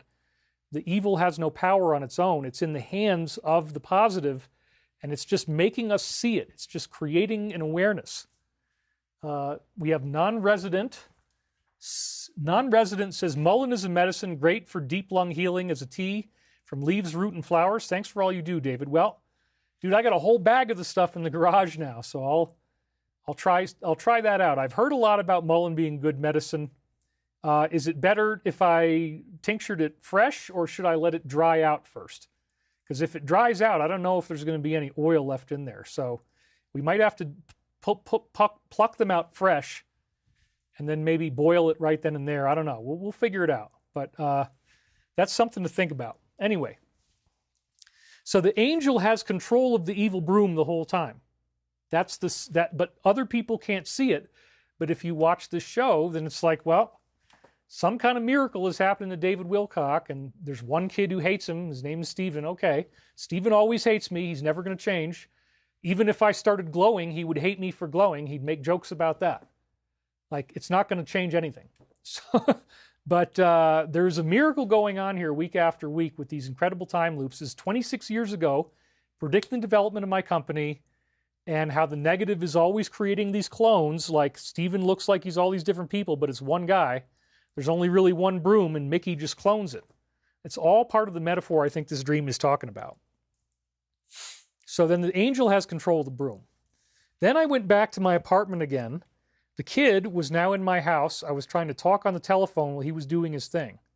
I ended up talking to my friend Jeanette from church on the telephone. Inside the handset, an old-fashioned white one, was a listening device. In the center of the handset was a little black area that had a little panel. It looked like there might have been a little black switch in there. And so, the listening device, right, this is about everybody learning that they're under surveillance and realizing what the game is and waking up to the truth of that game. It's like, dang, mass surveillance, you have no privacy. And some people don't care, but I really do advise, like, don't take pictures of yourself naked at all. Don't put them on the internet at all. Like, that should be obvious by now. There's certain things you just don't ever want to do. And so some people are so careless in this era of mass surveillance. It's like, well, maybe you're going to get another reminder of why it's a good idea to maintain digital privacy for yourself, because you can't ever guarantee that something you do isn't going to end up out there on the internet. So also, as I was unsealing this in 2023 January, I had just watched this film about the founders of BlackBerry a week ago. In the movie, Jay Baruchel's character removes a little black panel from the top front of the device. So that was my first time loop on this when I wrote book 4. Anyway, I discussed this hidden listening metaphor with Jeanette. I said, let's figure out what the problem is here. This thing keeps falling out and I can't get it to go back in. She then told me my younger brother had already replaced the components inside the phone. Even though it might not make any sense, there was a relay that he had put in there. Okay, so the surveillance represents the DS, and that is now being replaced by the arrests, by the sea change that we're having in our society. Now the components are changed. It's not the same evil listening in. It's actually the good guys, and they're using this benevolently to save the world. So that's really what it's about. The relay represents the alliance doing the arrests, changing it out so you're not being listened to anymore. I didn't have a clear sense of why he changed out the equipment in the phone. Right after that part of the dream, my real phone in the room started ringing, like immediately after that. And that freaks me out. Because 1 minute you're in a dream, the next minute the phone is ringing, and then you're looking at a phone in the dream, and the phone says, Michael's done that stuff to me before. And somehow, even though the phone rang, I was able to still remember this whole dream.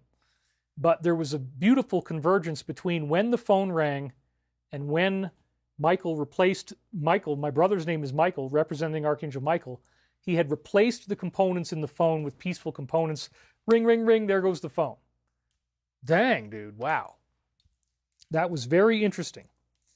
It ended up being Nancy, my regular client with the angelic visitation. So this is the lady who had really incredible in-person UFO contact experiences with human ETs. And I think it was Michael and his type of people that were contacting her.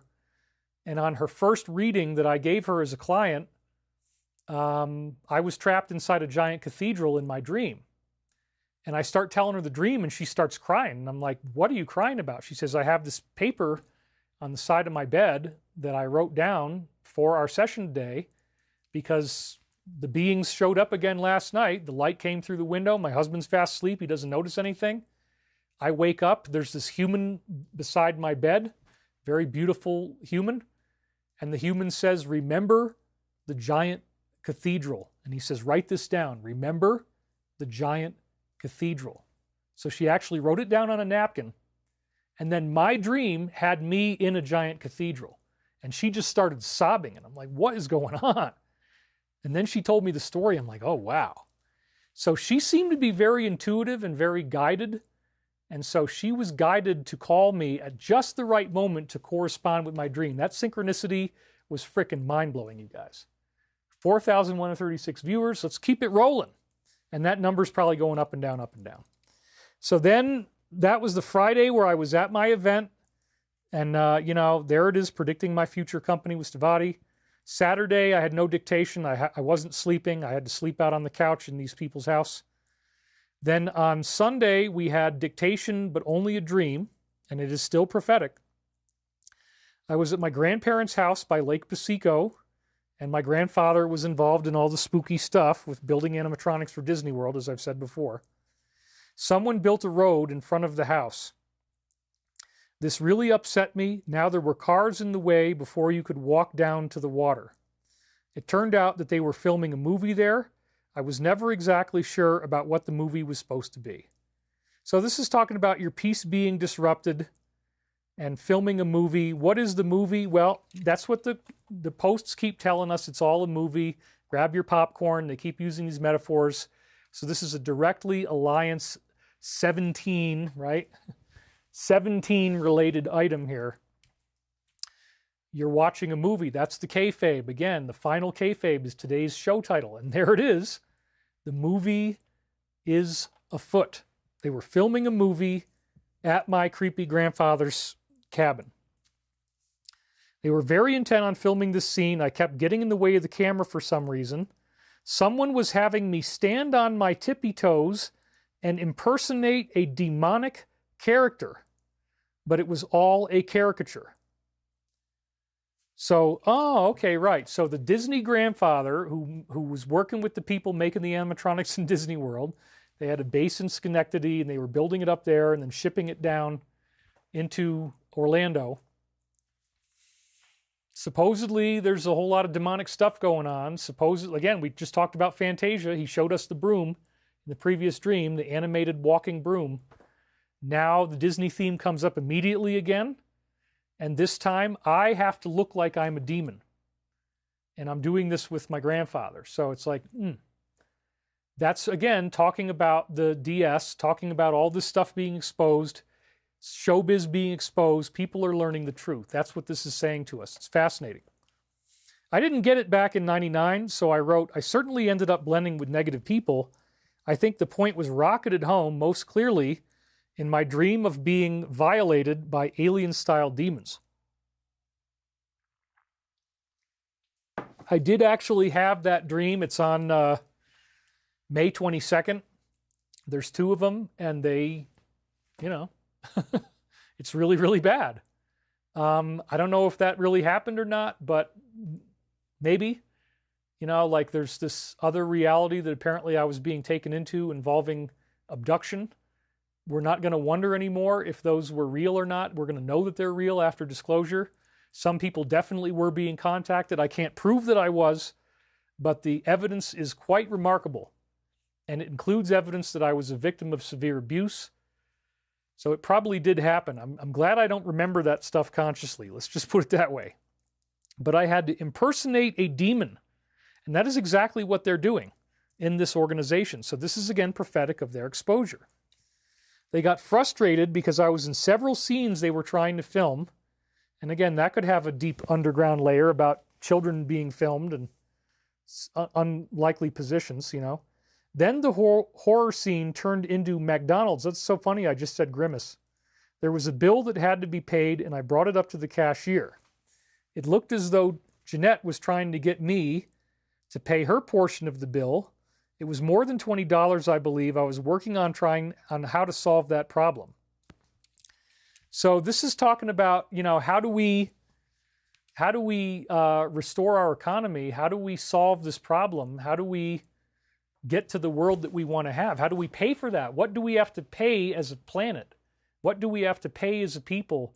Well, part of it is this kayfabe we're going through. He has to make you mad so that you hate him, and you're like, that son of a bitch is probably on the list, and that's why he won't talk about it, and that's why, nobody cares. They want you to get really angry, so you'll call for it. That's paying for it. That's what this symbol is about. The demonic is there. It's trying to get us to emulate its behavior. And then I'm trying to figure out how to solve the problem, to pay the bill, and get rid of all this misery that we have. Then I found myself in a new environment. Eugene was this guy I knew when I first moved to Virginia Beach, was giving me a ride away from the restaurant. He was a real country boy. It was in Scotia where I grew up. I realized Eugene had driven too far. I asked him to stop the car, and at some point I got out, and there was a Baptist retirement center on the left, and on the right was a big house with huge rolling green fields. Well, this has kind of been like a retirement for me, and I have been baptized in the sense of Michael's anointing. It's a whole new type of energetic baptism that this time loop has created. It's a miracle, and I have to work very hard to maintain this very strange ongoing miracle in my life. In my house, which as you just saw in the video, has huge rolling green fields. So this is totally talking about, I'm going to come out of retirement, by the way. Michael wants me to be more public again. That's why I'm going to be doing an event.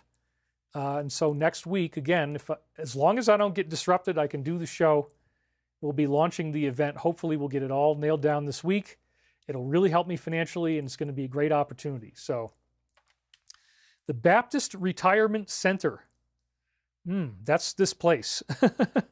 And I've been through a baptism. So huge rolling green fields. That's obviously prophetic, a time loop into the present. Once I got out of the car, I ran into Jim and someone else who looked homeless. They were at a dumpster. They were fully and completely eating something out of the dumpster. It was really disgusting. There was a homeless-looking woman in a window. Jim and this other person signaled to her that she could come eat the garbage too. She said, no way in hell, even though she looked pretty bad. So, I hate to say it, but, once these files come out, if these videos come out, that is other people's garbage. We're digging in the garbage. We're eating their garbage, really. So I think that's kind of what this is about. This is a very graphic dream metaphor of the coming of people looking at this garbage, looking at these films that are hideous for the first time. That's what with all the context, I'm pretty convinced that's what this is about. I then walked into the fields. There were all different breeds of dogs, 5 altogether, running around. Just like being at John's, the dogs were following me. Well, there again, the dogs are the coyotes. They represent the predators that the straw that the chipmunks put down was meant to prevent. So Michael showed us that, and now he brings the actual dogs in. So this again symbolizes the DS trying to predate us. I didn't seem to mind that they were doing this. Okay, well, maybe I should have. This is prophetic of the gang stalking I've been through and what we're all going through from them together. Then there was a corporate meeting going on the porch of a house. There were all these guys sitting there in business suits, and there were a bunch of younger people from foreign countries. They were getting angry at these guys who I believe spoke French. And this is prophetic of our business meetings. I mean, we're getting ready to have a whole bunch of these type of business meetings with people from foreign countries. So it's like, whoa, that's pretty cool. Another time loop for Stavati there. I ended up running into one of these French girls who looked like Rachel from our Wednesday night group. We got into a car which looked like my car, and there were some belongings in it. The big thematic words were salaud and... I shouldn't have said that out loud, crap. And mal. And that is the dandruff on a dog's back, which is actually a slur in French. Mal means bad. So there, I blew my one bad word budget for the day on a French word.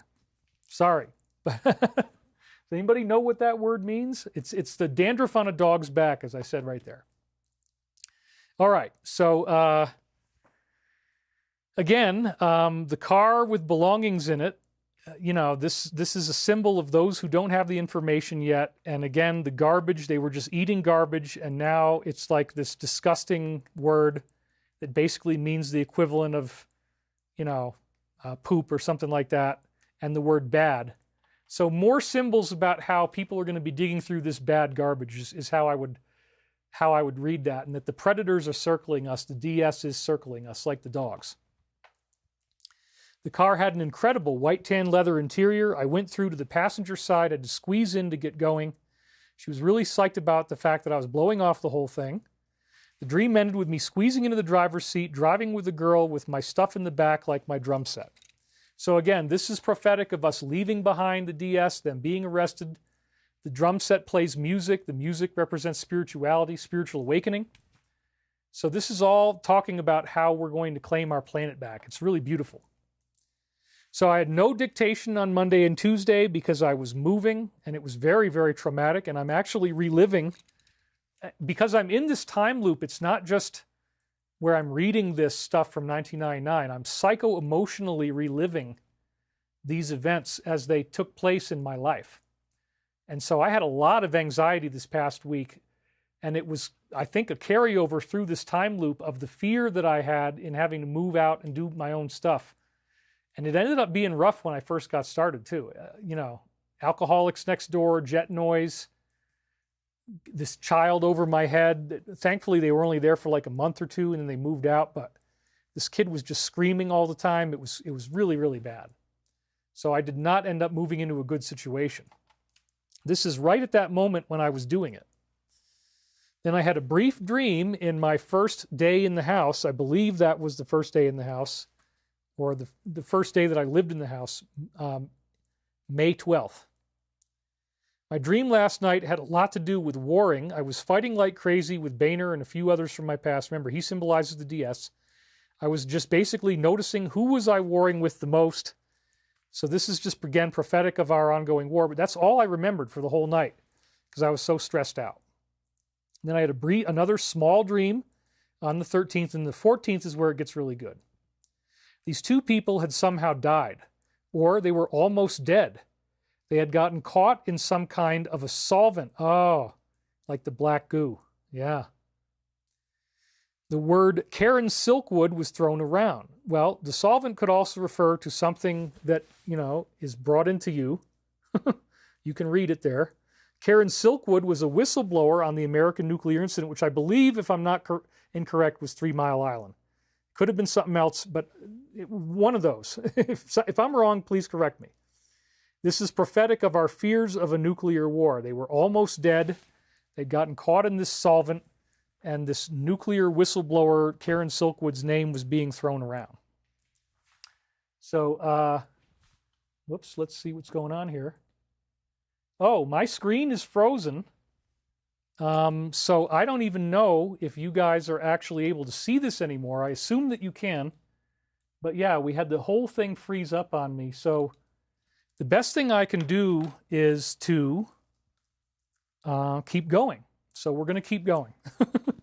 But holy crap, it's pretty early for the thing to have this happen. Let me just try refreshing the page and see if that works.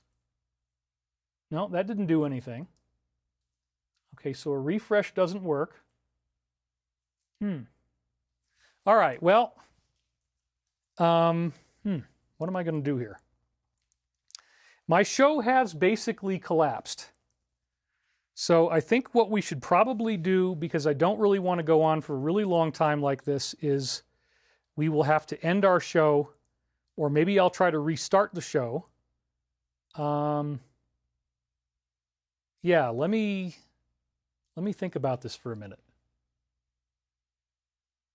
I'm going to finish the slides that we're on, because I know you guys can probably still see this, but I can't see you anymore. That really sucks. A fire had developed, and they figured the fire would kill them quickly and painlessly, but it didn't, so they really burned in there for a while. The whole thing was just horrible. Well, this is, again, talking about the DS and their malevolent attitude towards us. Okay. So what I'm going to do is that since this show has collapsed, I'm going to give a preliminary ending right now, and then I will redo my stream key, log back in, and see if I can get the show going again.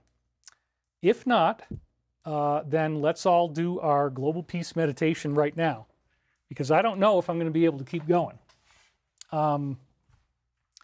It paused at the 2 hour and 56 minute mark, so it's actually been frozen for about 15 minutes and I didn't even notice it. This really sucks. Yeah, I think what we might do is I'm going to do the show later in the week, because I have a pretty easy week ahead of me. So I will pick a day where we're going to continue and finish the show.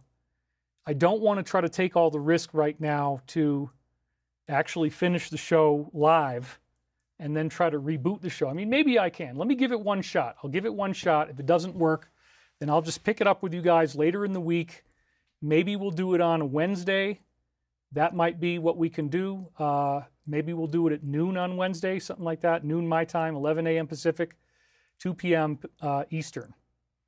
That's probably what I'm going to have to do. And I'll just be able to run it shorter because we've only got a little bit of slides left to go. But yeah, this is something I can't really work like this with it frozen for very long.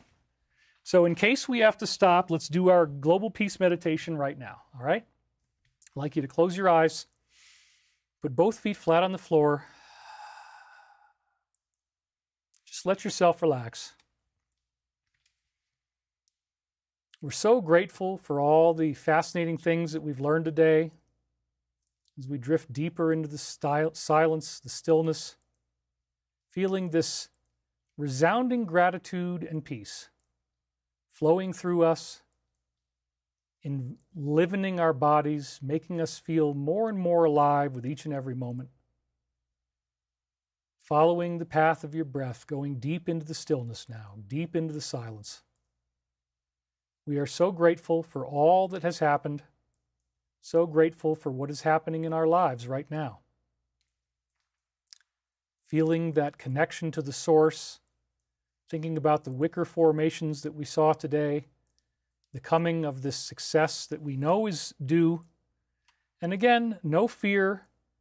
We're living in the trust and the confidence that this final kayfabe is playing out. that all is going well. We're just so grateful, and we thank you, Father, Mother, God, for this wonderful communion that we've had together today. Thank you for this work, and we hope to continue it again very soon. I do think we should just close it for now, and we'll come back most likely on Wednesday. And so it is. All right. So let's have you come on back to the room. Yeah, you know what? I'll try it. I'll try to log in again, but right for now, we're just going to cut the stream. I'm going to change the stream key, and I might be able to reboot the machine, get it all to work again. So in the meantime, we will see you soon. Thank you for watching the show. Let me cut to a neutral screen here. Here we go. All right. And we will cut to that, and I will see you guys either in a few minutes or on Wednesday. Thank you for watching either way. I'm David Wilcock. I'm really sorry this happened. I don't know why it keeps happening. I guess I got to update everything. We'll have to deal with that pretty soon. I'll try to get that done this week. Thank you for watching, and we'll see you next time.